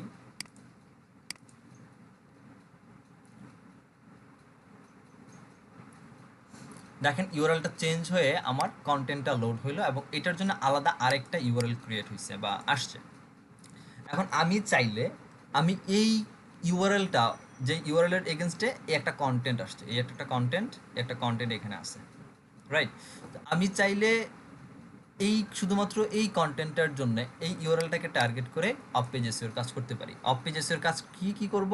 অফ পেজ এসইও বলতে সহজ কথায় ধরে রাখেন রেফারেন্স বলতে কি? ধরেন আপনাদের ক্লাসে হঠাৎ করে কেউ একজন আসছে, আসার পরে ধরেন আপনাদের স্টুডেন্ট অ্যাফেয়ার থেকে আসছে, এসে জিজ্ঞেস করতেছে যে রবিন ভাই কেমন ক্লাস নেয়? এখান থেকে হঠাৎ করেই হচ্ছে রেদওয়ান ভাই দাঁড়ায় বলছে ভালো, খুব ভালো, অনেক ভালো, অস্থির ক্লাস নেয়, সেই ক্লাস নেয়, বাকিরা সবাই চুপ। আপনারা বাকিরা কেউ কোনো কথা বলেন নাই, রেদওয়ান ভাই একা ফাটায় ফেলছে এখানে, অস্থির ক্লাস নেয় ভাই, তো সেই ক্লাস নেয়, অসাম ক্লাস লয় বলে ফেলছে। আপনারা সবাই বুঝতে অসুবিধা নাই আমি কতটা ভালো ক্লাস নেই। এখন এই একই কথা যদি হ্যাঁ ভাই, হৃদয় এমনই। আচ্ছা, এখন যদি আপনাদের এই কথাটা বলা হইতো, এখন রেদওয়ান ভাই একবার, তাহমিদ ভাই দুইবার, এদিকে জামান ভাই একবার বলছে, কেউ বলছে ভালো, চলে নিচ্ছে, দেখলাম তো ভালোই, খারাপ না, ভালো ক্লাস নিচ্ছে। এই যে এক একজনের এক একটা কমেন্টস বা প্রত্যেকেই কমেন্টগুলো করা, ভিন্ন ভিন্ন কমেন্টসগুলো করা, তার মানে ভিন্ন ভিন্নভাবে আমাকে রেফার করতেছেন আপনারা, ঠিক আছে? এইটাই যে রেফারটা আমাকে করতেছেন, এই রেফারটা আমাকে আমার জন্য কি ইম্প্যাক্ট দিচ্ছে, এই রেফারটা আমাকে যে ইম্প্যাক্টটা দিচ্ছে সেটা হচ্ছে যে আমাকে ওরা জাস্টিফাই করতে পারতেছে আমি কতটা বেস্ট। গুগলও সেম ওয়েতে আপনি অন পেজ এসইও যেটা করবেন, এই অন পেজের ক্ষমতা বা আপনার কাছে যে ক্ষমতাটা থাকার কথা সেটা 100%। আপনি 100% আপনার কাছে ক্ষমতা আছে যে আপনি অন পেজ এসইওকে পারফেক্টলি মেজারমেন্ট করবেন, পারফেক্টলি আপনি অন পেজ এসইও করবেন, কোনো ধরনের কোনো ইস্যুজ আসবে না, কোনো ভুল হবে না, 100%। এখন নিজের প্রোডাক্ট, কোনো দোকানদার নিজের প্রোডাক্টকে কখনো বলবে না যে আমার প্রোডাক্টটা খারাপ, সবসময় তার প্রোডাক্ট তার কাছে ভালো। ডেফিনেটলি আপনার ওয়েবসাইট বা আপনার ক্লায়েন্টের ওয়েবসাইট ডেফিনেটলি সেটা তার কাছে ভালো, সে যত ভালো খারাপ কন্টেন্টই লিখুক তার কাছে ভালো। এখন এই অন পেজ যেহেতু আপনার কাছে 100%, কথাগুলো ভালো করে বুঝেন, এই অন পেজ এসইও যখন আপনার কাছে 100% করার এখতিয়ার আছে, ডেফিনেটলি এটা আপনাকে ভালো করবেন। এই অন পেজ এসইও দ্বারাই আপনাকে মেজার করা যায় না। গুগল যদিও এখন তাদের যে অ্যালগোরিদমগুলো নিয়ে চেঞ্জ করতেছে, রিসেন্টলি ব্রড কোর অ্যালগোরিদমের আপডেট গেছে, সবগুলো মিক্স করে গুগল বলতেছে যে ঠিক আছে, একটা ওয়েবসাইটকে র্যাঙ্ক করার পারপাসে যদি 100%-এর মেজার করা হয়, রেশিওটা যদি 100% হয়, তার মধ্যে অন পেজ যদি পারফেক্টলি থাকে, শুধুমাত্র অন পেজে যদি পারফেক্টলি ঠিকঠাক মতো থাকে এবং সেটার মাত্রা যদি ধরেন যে 60 হচ্ছে 65% হয়, র্যাঙ্কিংয়ের জন্য অনেক বেশি হেল্প করে, প্রায় 60-65% হচ্ছে আপনাকে র্যাঙ্কিংয়ের জন্যই হেল্প করে। বাকি থাকে হচ্ছে 40-35%। 40-35% আপনাকে হেল্প করে হচ্ছে অফ পেজ এসইওর মধ্যে। আমি যদি দুইটার মধ্যে কম্বাইন দিই, টেকনিক্যাল এসইও পরে, টেকনিক্যাল এসইও নিয়ে এখন মাথা ব্যথা করার দরকার নেই।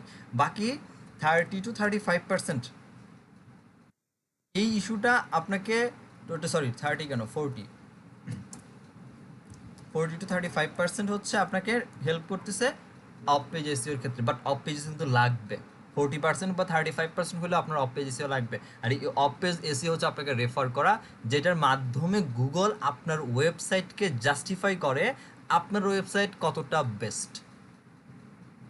এতটুকু পর্যন্ত ক্লিয়ার আমি যা বুঝাতে চাইছি?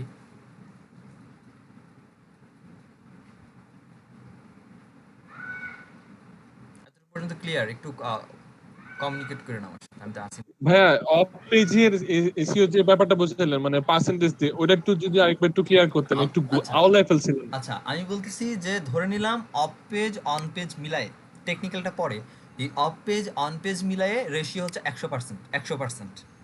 কাজ করতে হবে আমাদের একটা ওয়েবসাইটের মধ্যে, তার মধ্যে অন পেজ এসইও করার ক্ষমতা আপনার কাছে 100%ই আছে। আপনি নিজের মতো করে সাজায় গুছায় অন পেজ করতে পারবেন, এটার ক্ষমতা আপনার কাছে আছে। কারণ আপনি অ্যাডমিন এরিয়াতে যেতে পারেন, আমাদের সব কাজ অ্যাডমিন এরিয়াতে বসে করতে হয়। অফ পেজের কাজ অ্যাডমিন এরিয়াতে বসে করা যায় না, এটা বিভিন্ন জায়গায় ওয়েবসাইটগুলো থেকে রেফারেন্স আনতে হয়, যে রেফারেন্সটা কিছুক্ষণ আগে আমি একটা উদাহরণ দিলাম।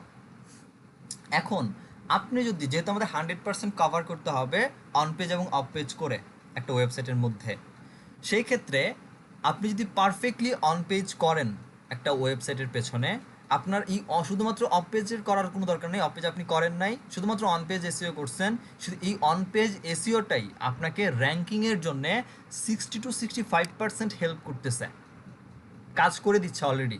100%-এর মধ্যে 60-65% কাজ আপনি অন পেজ এসইওর ধারাই করে ফেলতে পারতেছেন।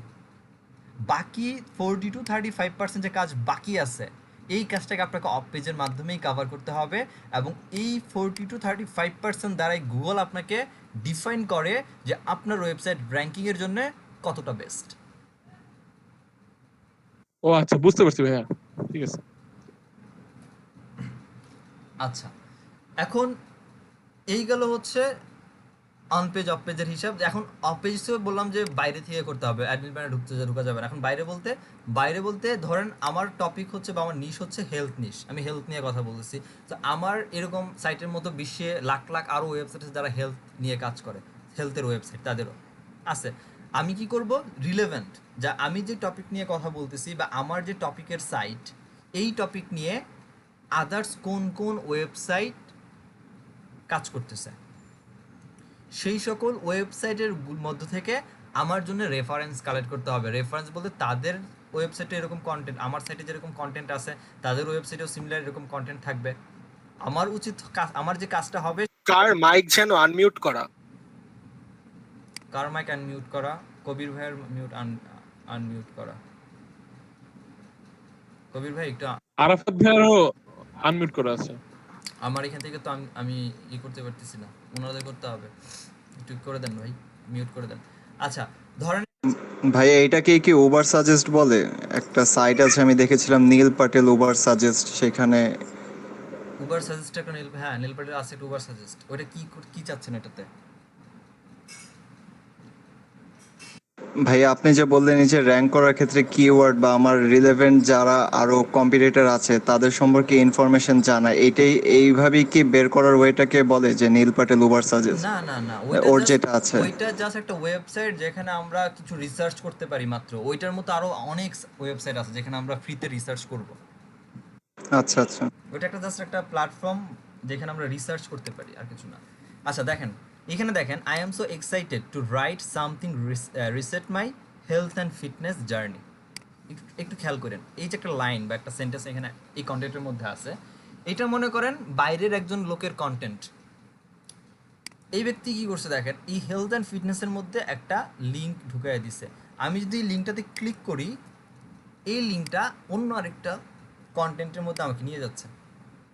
এমপ্লয়ি হেলথ কেয়ার বেনিফিট এই নামে একটা কন্টেন্টের মধ্যে নিয়ে যাচ্ছে। আমার মূল কন্টেন্ট কি ছিল? Easy meal planning step for health and fitness. এখান থেকে এই লিঙ্কে একটা লিঙ্ক দেখছি আমি, এখানে আছে। এই লিঙ্কে যখন আমি ক্লিক করলাম, এখানে নিয়ে চলে আসছে। এটা মনে করেন আমার সাইট, এটা অন্য একজনের সাইট, এটা হচ্ছে আমার সাইট। আমি কি করলাম, এটাও হেলথ সাইট, এটাও হেলথের সাইট, দুইটা একই সাইট, একই নিশ নিয়ে কাজ করতেছি আমরা। এই ব্যক্তি আমার এই সাইটের এই কন্টেন্টটাকে তার সাইটের এই কন্টেন্টের যে কোনো একটা জায়গা থেকে, যেমন এই জায়গাটা, এখান থেকে একটা লিঙ্ক দিয়ে দিছে।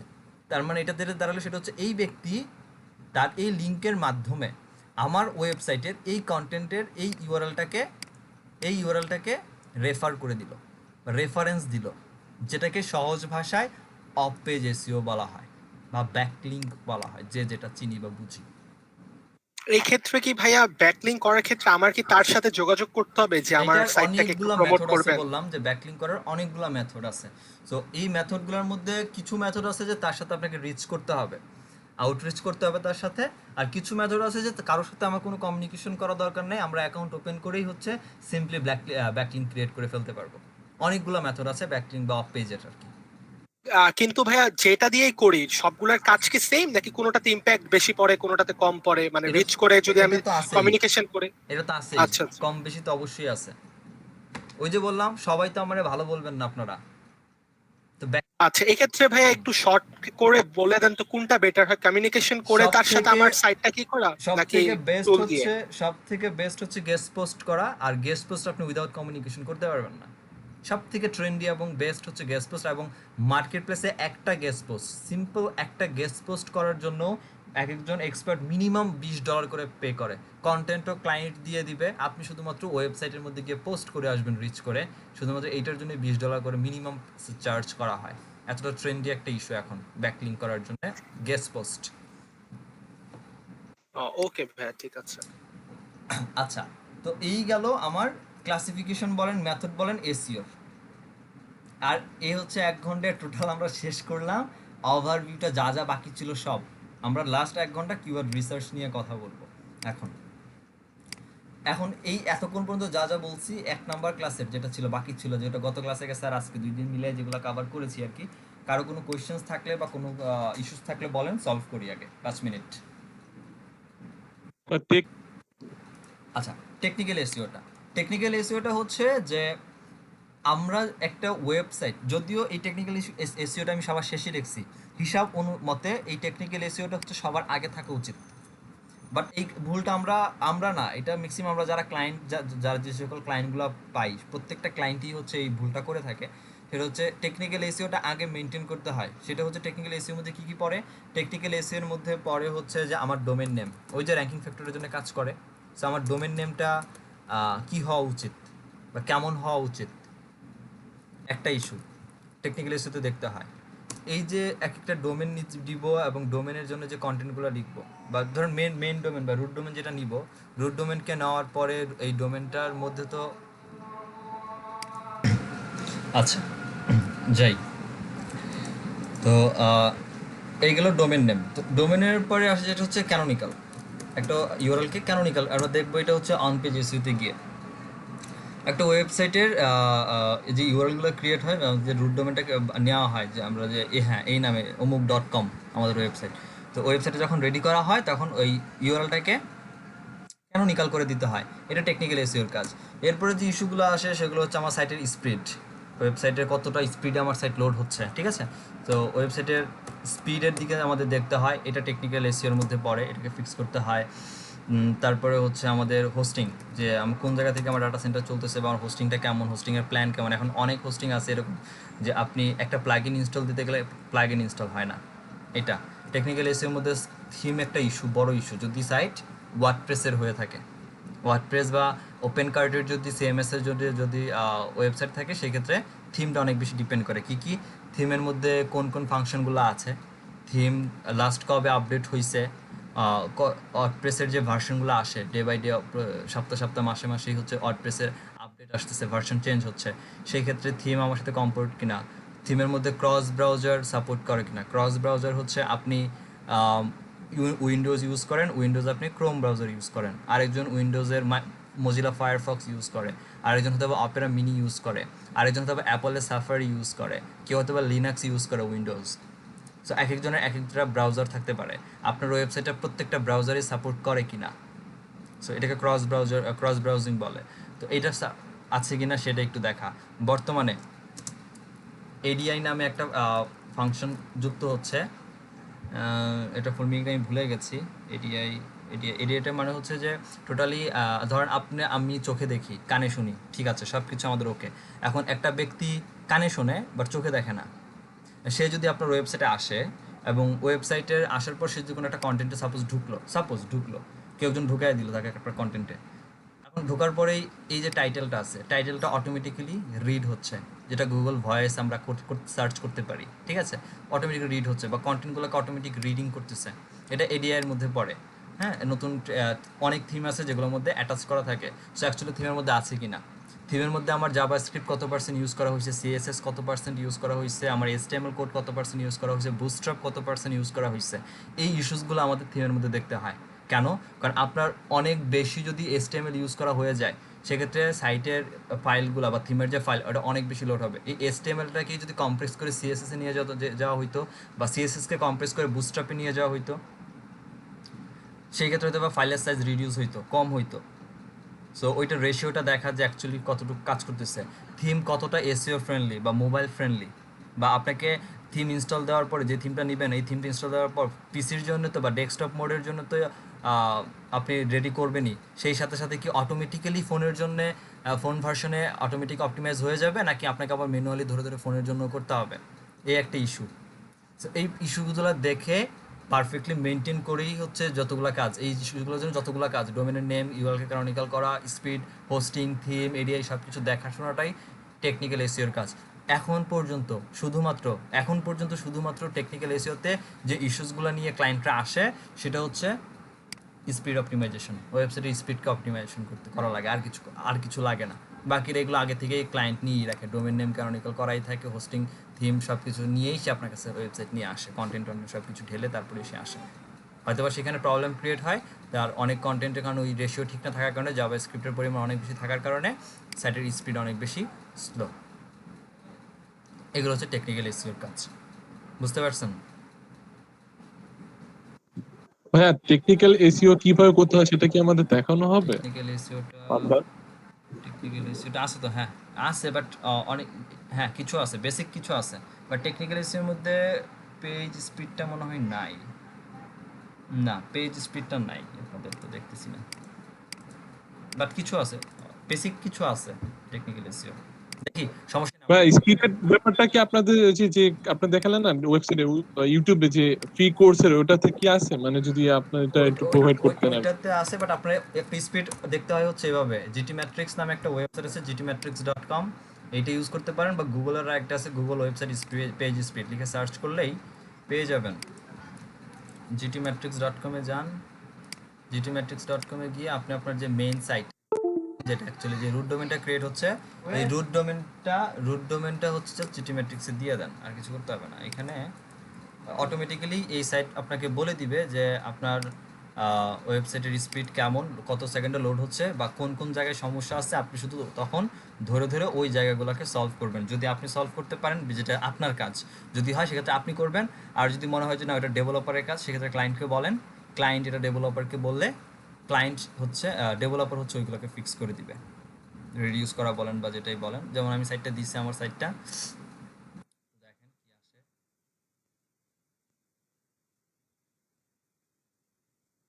যেমন আমার সাইটের এই হচ্ছে অবস্থা। আমি বি গ্রেডে আছি, এ এ এ থেকে শুরু হয়, আমি বিতে টোটালি ফুললি মানে ইন্টার 2.4 সেকেন্ডে মোটামুটি কন্টেন্ট সব চলে আসতেছে, বাট ওয়েবসাইট ফুললি লোড হচ্ছে 4 সেকেন্ডে। মানে আমার এখানেও আমাকে কিছু সেল কিছু সমস্যা আছে, এটাকে একটু আরও একটু করতে হবে, রিডিউস করতে হবে। বাকিগুলো মোটামুটি ঠিক আছে। এদিকে আমার কী কী প্রবলেম আছে দেখেন, টপ ইস্যুগুলো কী কী। আমার সার্ভারে একটু সমস্যা দেখাচ্ছে এখন রেসপন্স টাইমের মধ্যে। সো সার্ভার ইস্যুটা একটু ঠিক করে নিলেই বাকিটা ঠিক হয়ে যাবে। কিছু কেসে কিছু সমস্যা আছে, কিছু লেআউটে কিছু প্রবলেম আছে। সার্ভার ইস্যু কি ডেভেলপারের কাজ? সার্ভার ইস্যু ডেভেলপারের কাজ না, সার্ভার ইস্যু যে সার্ভার প্রোভাইড করতেছে তার কাজ, ও আচ্ছা আচ্ছা। কোম্পানির কাজ।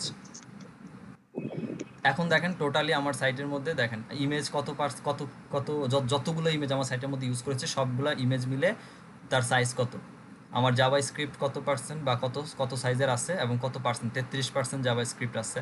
আমার ফ্রন্ট ফ্রন্ট বলতে টেক্সট কত পার্সেন্ট, সিএসএস কত পার্সেন্ট করে আছে, ইস্যুসগুলো কিন্তু আমার এখানে দেখতে পারতেছি।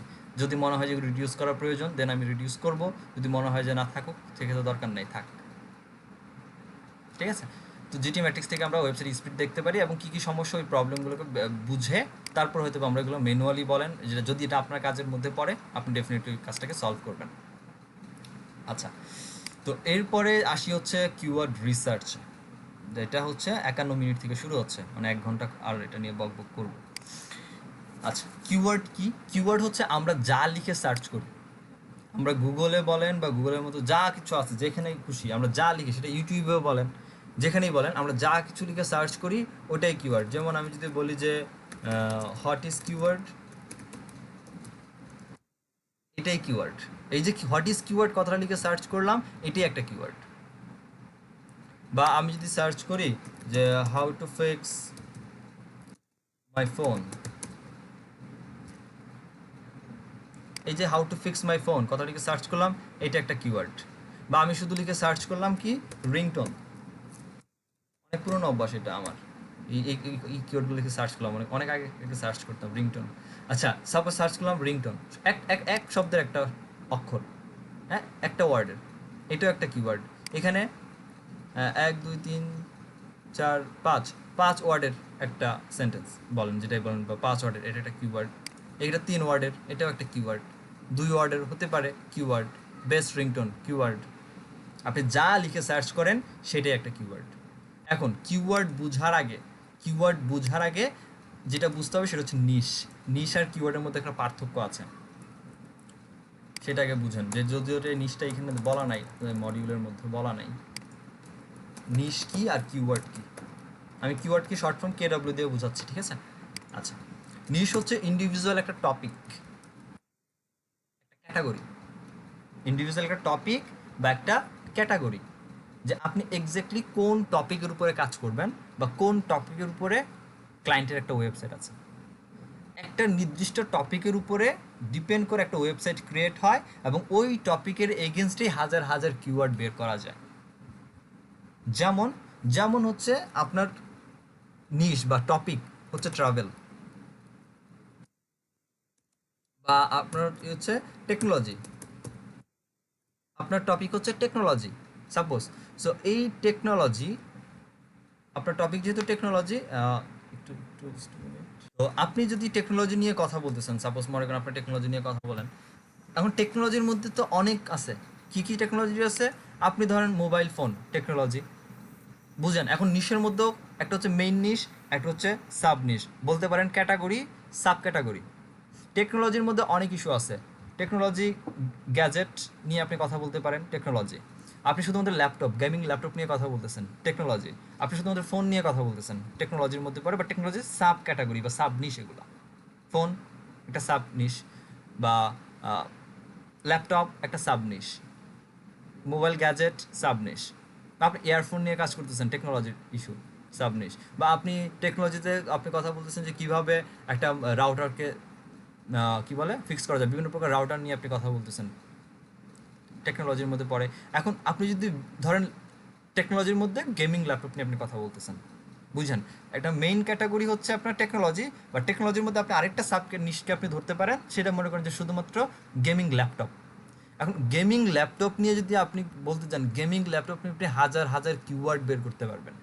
তো ব্যাপারটা কি দাঁড়াইলো হচ্ছে যে এটা নিশ হচ্ছে ইন্ডিভিজুয়াল একটা টপিক, যে টপিকের উপরে বা একটা সাব নিশের একটা টপিককে ধরে আবার সাব টপিকও বের করতে পারি, বের করে এইটার এগেনস্টে আমরা হাজার হাজার কিওয়ার্ড বের করে কন্টেন্ট লিখতে পারি। যেমন যেমন আপনার যদি গেমিং ল্যাপটপ হয়, এখন আপনি মনে করেন লিখলেন এইচপি গেমিং ল্যাপটপ, সাপোজ আপনি এইচপি গেমিং ল্যাপটপ নিয়ে আপনি কথা বলতেছেন, কথা বলতে পারেন। আপনি এখন আবার লিখলেন কি আরেকটা টপিক লিখলেন, best Dell gaming laptop under unlock, keyword আপনি কথা বলতে পারেন। আপনি লিখলেন যে বেস্ট, বা বেস্ট কথাটা তুলেই দিলাম, গেমিং ল্যাপটপ র্যাম প্রাইস লিখতে পারেন। টপিক কিন্তু একটা, কি গেমিং ল্যাপটপ, টেকনোলজির আন্ডারে সাব ক্যাটাগরি গেমিং ল্যাপটপ। এখন আপনি যদি বলেন যে আমি টেকনোলজি মেইন নিশ, এটার মধ্যে আমি সাব ক্যাটাগরি সব ঢুকাবো, কি কি আমার ফোন নিয়েও কথা বলবো, ল্যাপটপ নিয়েও কথা বলবো, গ্যাজেট নিয়েও কথা বলবো, বলতে পারেন, কোনো সমস্যা নেই।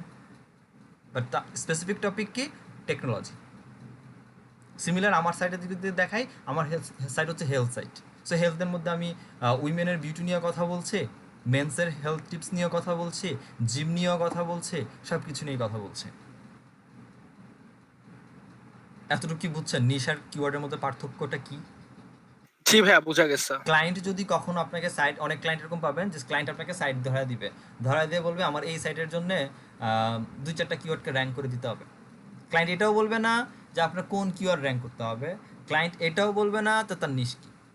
আপনাকে সাইট দেখে বুঝে নিতে হবে তার নিশ কি, এবং এই নিশের জন্য কোন কোন কিওয়ার্ড প্রযোজ্য বা র্যাঙ্কিংয়ের জন্য প্রথম অবস্থায় কাজ করা যায়। সেটা ডিপেন্ড করবে সাইটের বয়স কেমন, সাইটের ডিএপিএ কেমন, কি এগুলো কি যেগুলো বলতেছি যদি নাও বুঝেন মাথায় রাখেন, এগুলো সবই বলবো একটা একটা করে, জাস্ট মাথায় রাখেন।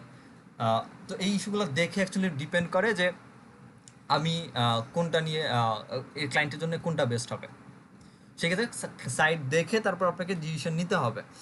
এখন কথা হচ্ছে আপনি যদি নিজে একটা কাজ করতে চাচ্ছেন, বা আপনি নিজে একটা ওয়েবসাইট বানাতে চাচ্ছেন, এখন আপনি কী নিশ নিয়ে কাজ করবেন, যদি এরকম কোনো প্রশ্ন আসে, মাথায় আসে, এটার উত্তর হচ্ছে প্রথমে আপনি আপনার নিজেকে জিজ্ঞেস করেন আপনি কি ভালো ভালো বুঝেন বা ইন্টারেস্ট কী আছে আপনার কিসের উপরে, তাহলে সেটা নিয়ে কাজ করেন। কজ অফ আপনার যেটার উপর ইন্টারেস্ট আছে ওটা যত কঠিন কাজই হোক, আপনার ইন্টারেস্ট যদি থাকে ওটা অনেক সহজ এবং কাজ করে আপনি কমফোর্ট ফিল করবেন।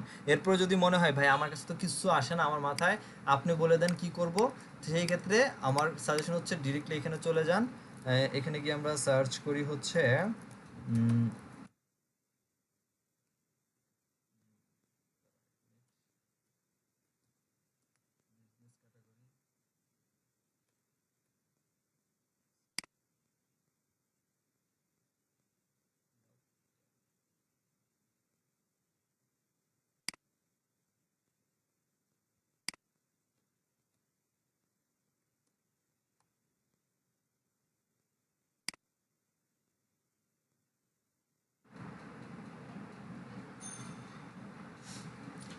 এই একটা সাইট আছে, এখান থেকে আপনারা দেখতে পারেন কোন কোন নিশের কি কি অবস্থা, বা কোন কোন নিশের উপরে কিভাবে কি কাজ করতেছে। এই ইস্যুগুলো আমরা এখান থেকে দেখতে পারি যে কোন কোন নিশগুলো আছে বর্তমানে। এখানে দেখেন active life, arts entertainment, automotive, beauty and SPAS, education, events planning and services, financial, food, health and medical, home service, hotel travel, night life, pets, professional, এগুলোর মধ্যে আছে। আবার এগুলো হচ্ছে মেইন ক্যাটাগরি, এগুলোর এগেনস্টে আবার সাব ক্যাটাগরি আছে। দেখেন অ্যাক্টিভ লাইফের আন্ডারে এই কয়েকটা আরও আছে, ব্যাডমিন্টন, দেন হচ্ছে এইখানে আবার আছে কিছু কি ম্যাটেরিয়াল আর্টসের উপরে কিছু আছে, ফিটনেস নিয়ে কিছু আছে, ফিশিং নিয়ে আছে, ঠিক আছে। তারপরে এদিকে হেলথের মধ্যে মনে হয় যোগা আছে, মেডিটেশন আছে, আর কি কি আছে, এরকম অনেকগুলো আছে। দেখেন এখানে আবার আর্টস অ্যান্ড এন্টারটেনমেন্টের মধ্যে কি কি আছে, সিনেমা আছে। সো আপনি মুভি যদি নিয়ে ডিসকাস করতে চান, রিভিউ দিতে চান, মুভি নিয়ে কাজ করতে পারেন, সিনেমা নিয়ে সব ধরনের মুভি আসতে পারে এন্টারটেনমেন্টের মধ্যে, এটা একটা ইন্ডিভিজুয়াল ক্যাটাগরি হতে পারে।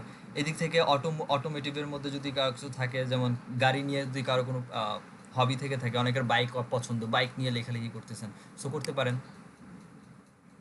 এটা হতে পারে। বিউটি নিয়ে যারা লেখালেখি আছে, হেয়ার নিয়ে বলেন, আই নিয়ে বলেন, অনেক কিছু আছে, অনেক স্কিন কেয়ার নিয়ে আছে, লেখালেখি করতে পারেন।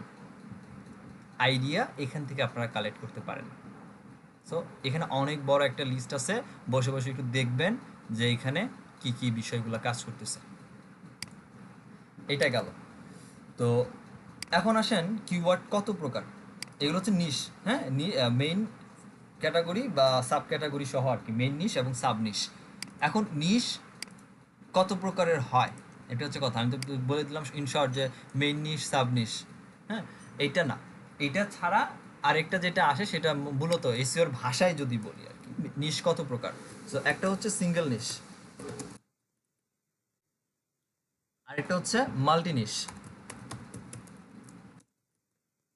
সিঙ্গেল নিশ হচ্ছে একটা স্পেসিফিক টপিক নিয়ে আপনি কথা বলবেন, যেমন আপনি হেলথ অ্যান্ড ফিটনেসের মধ্যে শুধুমাত্র স্কিন কেয়ার নিয়ে কথা বলতেছেন, এছাড়া আর কিছু নিয়ে কথা বলেন না, এটা সিঙ্গেল নিশ।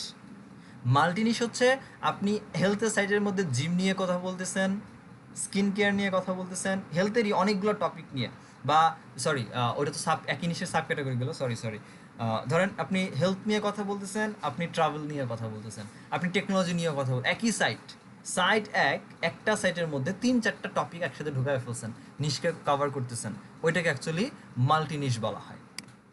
সো নিশ হচ্ছে দুই প্রকার, একটা হচ্ছে সিঙ্গেল নিশ আর একটা হচ্ছে মাল্টি নিশ। ঠিক আছে, এখন আসেন কিওয়ার্ড।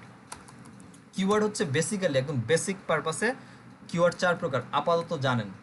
কিওয়ার্ড 4 প্রকার, অ্যাকচুয়ালি কিওয়ার্ড 4 প্রকার না, কিওয়ার্ড 18 প্রকারের বেশি আছে। সো আপাতত জেনে রাখেন যে টাইপস অফ কিওয়ার্ড হচ্ছে 4 প্রকারের কিওয়ার্ড আছে বেসিক লেভেলে। এক হচ্ছে, ফার্স্ট অফ অল হচ্ছে exact match.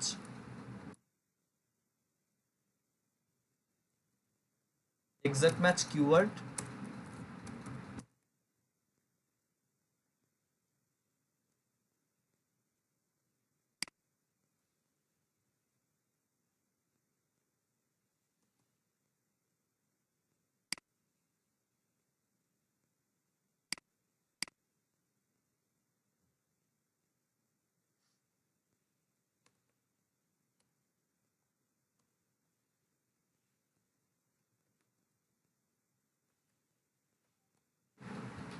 Broad match keyword, আর একটা হচ্ছে নেগেটিভ ম্যাচ কিওয়ার্ড।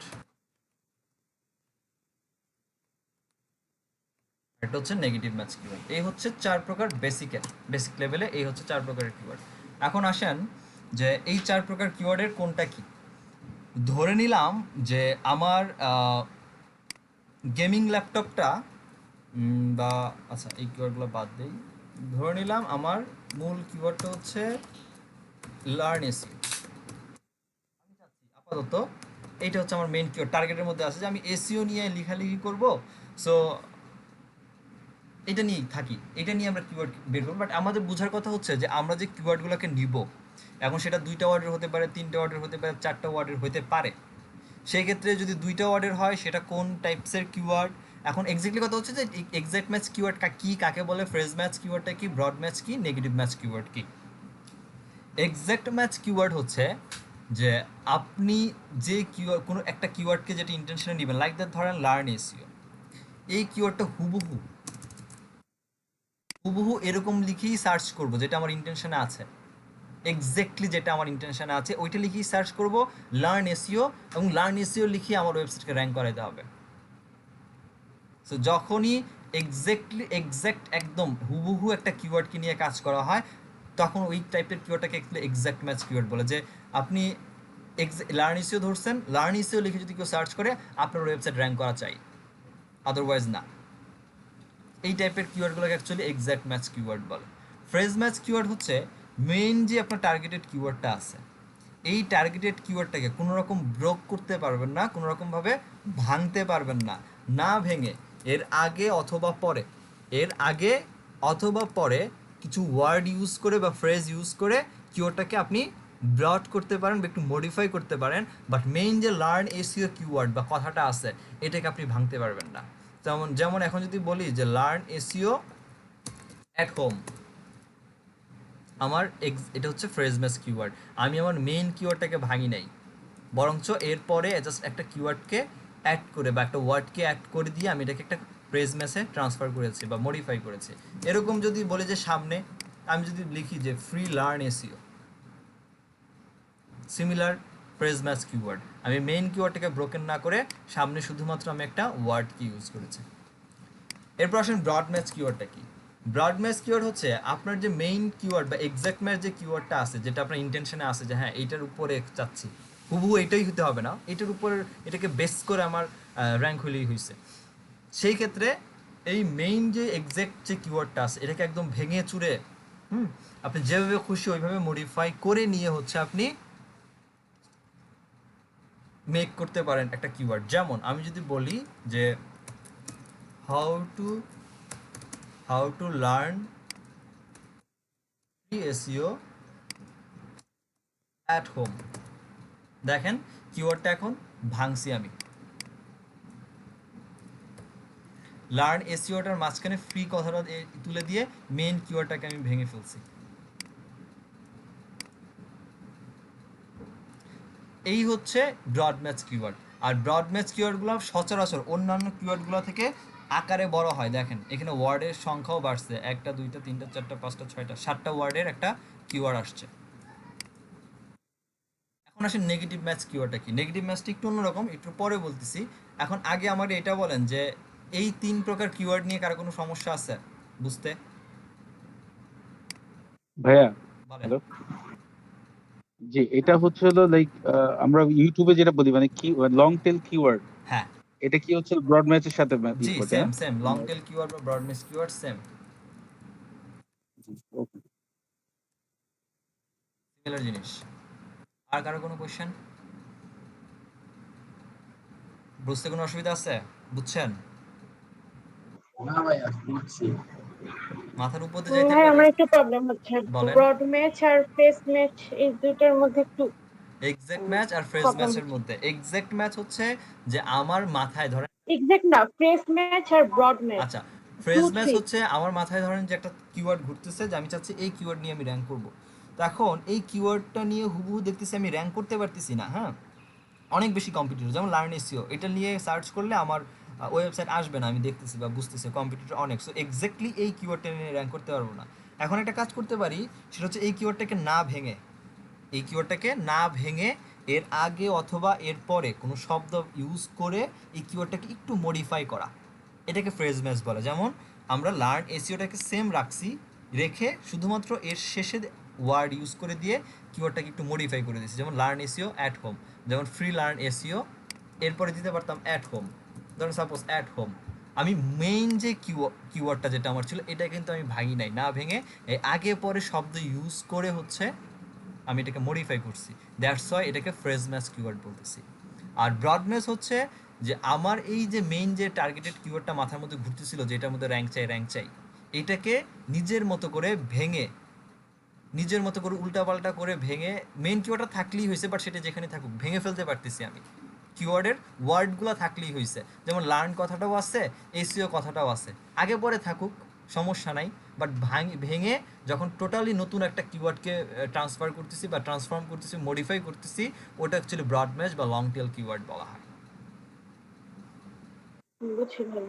আচ্ছা আসেন negative match keyword. Actually negative match keyword হচ্ছে যে আমাদের এটা সাধারণত কাজে লাগে গুগল অ্যাডস রান করতে গেলে, বা ফেসবুকেও আমরা যখন অ্যাড রান করতে যাই তখন এই টাইপের নেগেটিভ কাজটা কাজে লাগে। আপনারা ফেসবুকে যারা আগের অ্যাড রান করে আসছেন, যাদের যে সমস্যা থাকুক, অ্যাড ক্রিয়েট করার সময় দেখবেন ইনক্লুড এবং এক্সক্লুড নামে 2টা অপশন ছিল ফেসবুকে, এটা গুগলেও আছে থাকে। তো এটার মানে কি, ধরেন আমি এসইওর কোর্স করাই, বাট আমি টাকা দিয়ে করাই, আমি ফ্রিতে কোর্স করাই না। সাপোজ এখন কোনো একজন ব্যক্তি লিখে সার্চ করলো কি যে how to learn free SEO at home, এই কথাটা লিখে সার্চ করলো, আমি ফ্রিতে এসইও করাই না, আমি টাকা দিয়ে করাই, এখন ফ্রিতে যখন সে সার্চ করলো, ইউজারের ইন্টেনশন কি, সে এই কিওয়ার্ড থ্রুতে বোঝা যায় ইউজারের ইন্টেনশন কি। ইউজারের ইন্টেনশন হচ্ছে সে বাড়িতে বসে এসিও শিখবে, বাট সে মাগনা শিখবে, ফ্রিতে চাচ্ছে, সে পেইডে যেতে চাচ্ছে না। এখন এই কথাটা লেখার পরে আমি ধরেন গুগলে অ্যাড রান করতেছি, কি নিয়ে, এসিওর উপরে আমি অ্যাড রান গুগলে করে দিলাম। এখন আসেন একটু গুগলে যাই, লার্ন এসিও লিখে একটু সার্চ করে দেখি।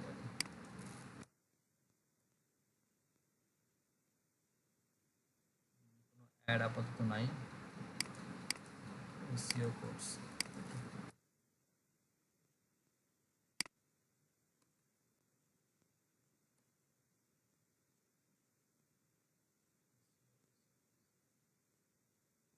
ধরেন এই কিওয়ার্ডে লিখে সার্চ করলে এখানে অ্যাড আসতো গুগলের আগে, সো এই কিওয়ার্ডগুলো নিয়ে হয়তো কারোকে অ্যাড দিতেছে না এখন আপাতত। তো মনে করেন এই কিওয়ার্ডটা এইভাবে লিখে সার্চ করলাম যখন, যদি আমি এই কিওয়ার্ডটা নিই যে how to learn SEO free at home, এই কিওয়ার্ডটা লিখে যদি আমি সার্চ করি, তো মনে করেন একজন ইউজার হিসেবে আমি সার্চ করলাম, আমার ইন্টেনশন হচ্ছে আমি ফ্রিতে এসইও শিখবো। এখন এখানে এসে দেখতেছি প্রথমে অ্যাড হিসেবে গুগল আমি অ্যাড রান করতেছি, কেউ একজন এটা লিখে সার্চ করে আমার ওয়েবসাইটটাকে এখানে খুঁজে পাইছে, সেখানে ক্লিক করে আমার ওয়েবসাইটে ঢুকলো, ঢুকে দেখলো কি যে আমার ওইখানে ফ্রিতে না, আমার ওইখানে পেইড কোর্স করাই আমি, ডেফিনেটলি সেখান থেকে বের হয়ে আসবে। বাট এই কিওয়ার্ডের জন্যে গুগল কি করলো, আমি গুগলে অ্যাড দিছিলাম, অ্যাডের জন্য এই কিওয়ার্ডের জন্য গুগল আমাকে ওয়েবসাইটকে ফার্স্ট পেজে অ্যাড হিসেবে দেখাই দিল।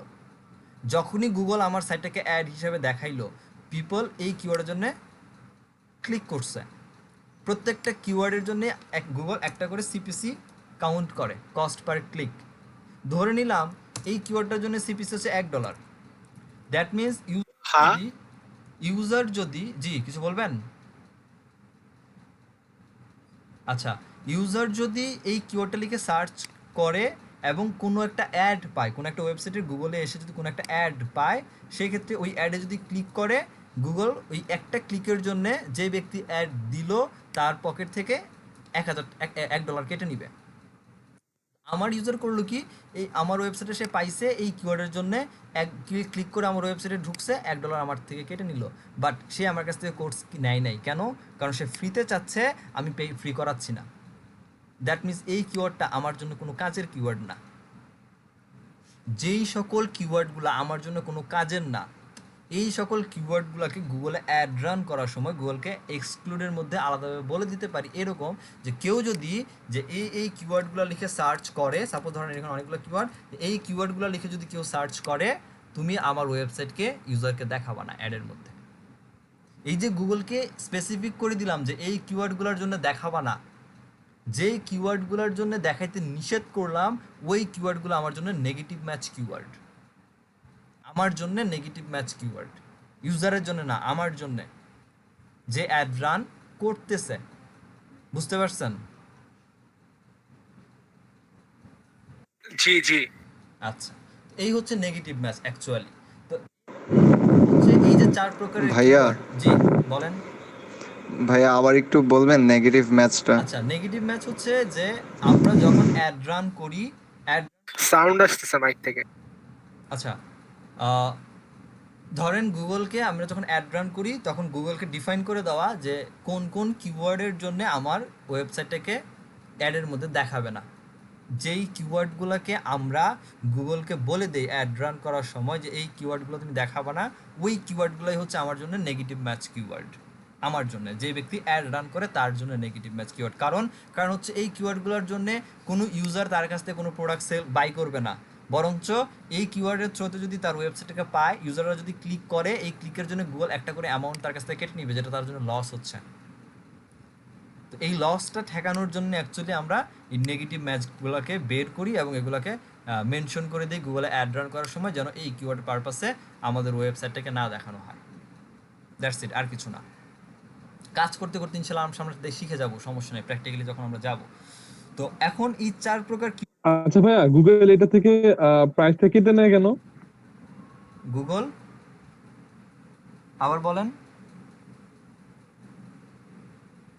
এটা আমি দেখাতে চাচ্ছিলাম, যেটা যেমন এই কিওয়ার্ড নিয়ে সার্চ করলাম, এখানে যে ওয়েবসাইটগুলো আসছে সেগুলো অর্গানিকলি ওয়েবসাইট আসতেছে, এটার পাশে কোথাও অ্যাড লেখা নাই। আমি একটু দেখি অ্যাড অ্যাকচুয়ালি আছে কিনা, আমি একটু দেখি, জাস্ট এ মিনিট। তাইলে হয়তো ভালো বুঝতে পারবো। এইগুলো দেখেন নর্মালি দেওয়া, এইটার সামনে একটা এডি লেখা আছে, দ্যাট মিনস এই কিওয়ার্ডটার জন্য, দেখেন এই কিওয়ার্ডটার জন্য গুগল এই ওয়েবসাইটটাকে দেখাচ্ছে অ্যাড হিসাবে।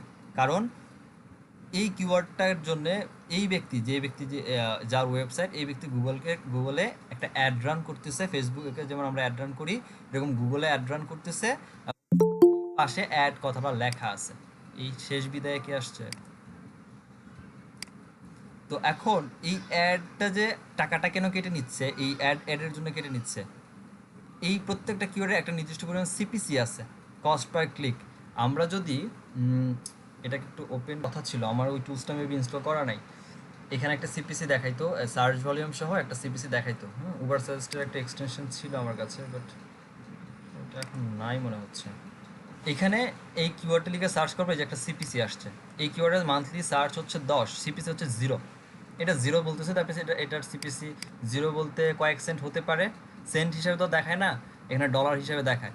তো এখন আমি এটার সিপিসিটা অন্য জায়গায় নিয়ে দেখাচ্ছি, বাট আগে অ্যাডটা আগে আমরা বুঝি, তারপরে নিয়ে যাচ্ছি। উত্তরাম ক্যালিফোর্নিয়াতে নিয়ে যাই একটা, এখন ক্যালিফোর্নিয়া দেখাচ্ছি।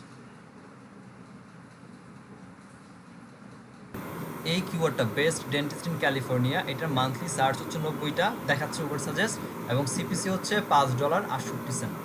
দ্যাট মিনস কোনো একজন ইউজার যদি এই গুগলে অ্যাড রান করে, কি আসছে ভাই মিউট করেন প্লিজ, দেখেন এই কিওয়ার্ডটা নিয়ে যদি কোনো ব্যক্তি অ্যাড রান করে, প্রতিটা অ্যাডের জন্য, প্রতিটা অ্যাড বলতে কিওয়ার্ড নিয়ে কেউ সার্চ করলো, সার্চ করার পরে অ্যাড হিসাবে যদি তার ওয়েবসাইটটা এরকম ফার্স্ট পেজে আসে বা যেখানে আসছে ভালো কথা, আসার পর যদি কোনো একজন ইউজার এই অ্যাড সংযুক্ত যে ওয়েবসাইটটা থাকবে ওটা যদি ক্লিক করে একটা ক্লিকের জন্য,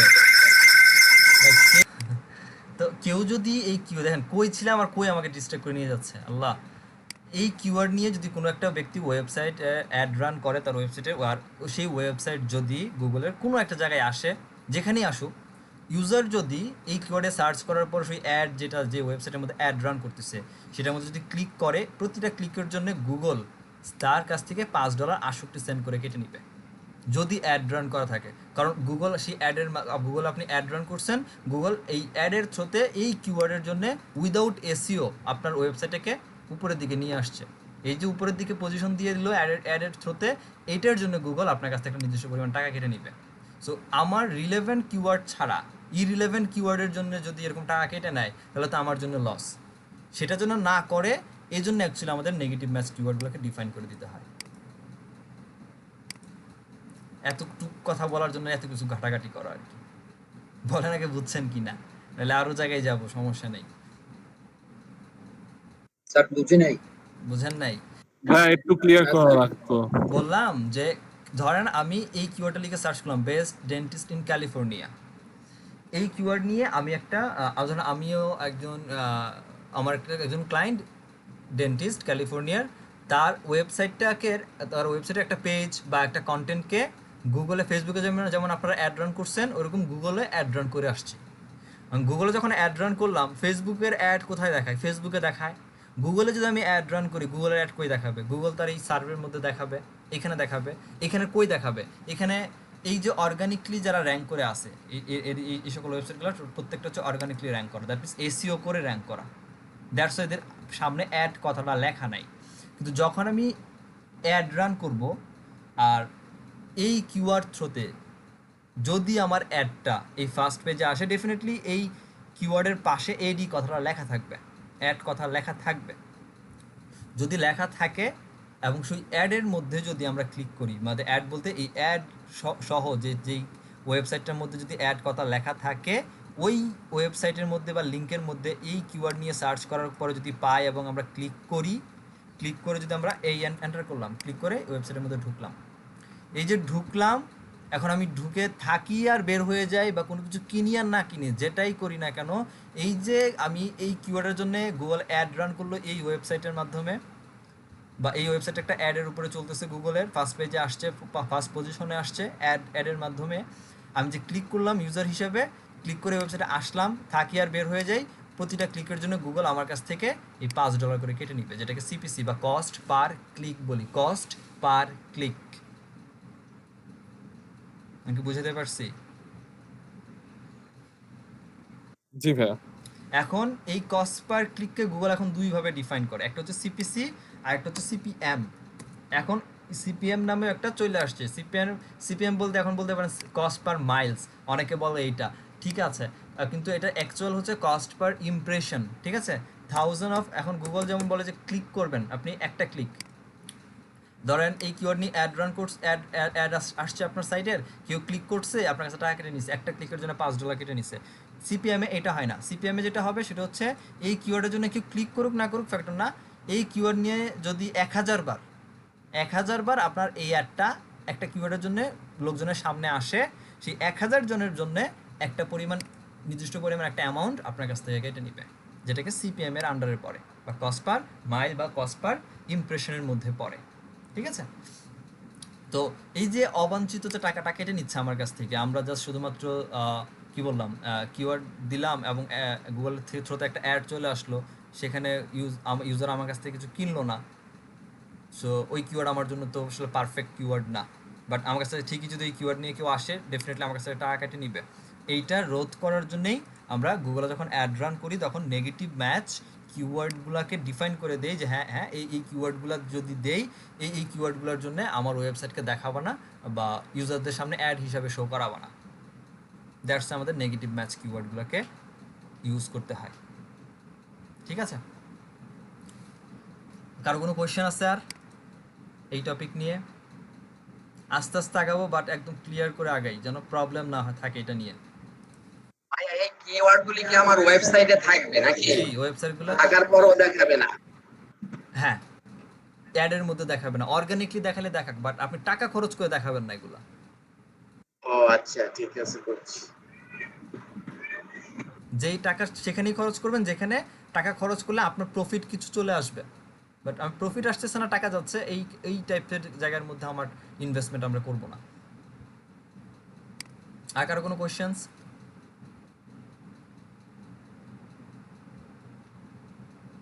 যদি কারো কোনো কোয়েশ্চেন না থাকে, নেক্সট ক্লাসে আমরা অল অ্যাবাউট ওয়েবসাইটে যাওয়ার আগে কিওয়ার্ড রিসার্চ নিয়ে কথা বলবো 2 ঘন্টা, কারণ এই এখন যে 15 মিনিট আছে, 15 মিনিটে টোটাল পেইড মেথড নিয়ে বা ফ্রি মেথড নিয়ে রিসার্চ নিয়ে শেষ করা যাবে না। আপনাদের যেটা থাকবে হোমওয়ার্ক হিসাবে, সেটা বেশি কিছু দিলাম না, সেটা হচ্ছে যে এই যে কমপ্লিট যে নিশটা আছে, এই যে নিশের যেটা দেখাইলাম, যে লিঙ্কটা আমরা দিয়েছি, এখান থেকে সবাই 50টা করে নিশ বের করবেন, দ্যাটস ইট, আর কিছু না। 50টা করে একটা মেইন ক্যাটাগরি নিয়ে তার সাব ক্যাটাগরি সহ টোটাল এরকম একটা 2টা মেইন নিশ, তার আন্ডারে আরও সাব নিশ, এভাবে ম্যাচ করে করে টোটাল 50টা নিশ নেবেন, সাব এবং মেইন মিলায়ে 50টা করে নিশ বের করবেন, আর কিছু বের করতে হবে না। আপাতত এতটুকুই থাকবে কালকে, মানে নেক্সট ক্লাসের আগ পর্যন্ত আসার আগে হোমওয়ার্কটা, ঠিক আছে। আজকের মতো এতটুকুই থাকলো, ভিডিওটা অফিসিয়ালি ক্লোজ করলাম।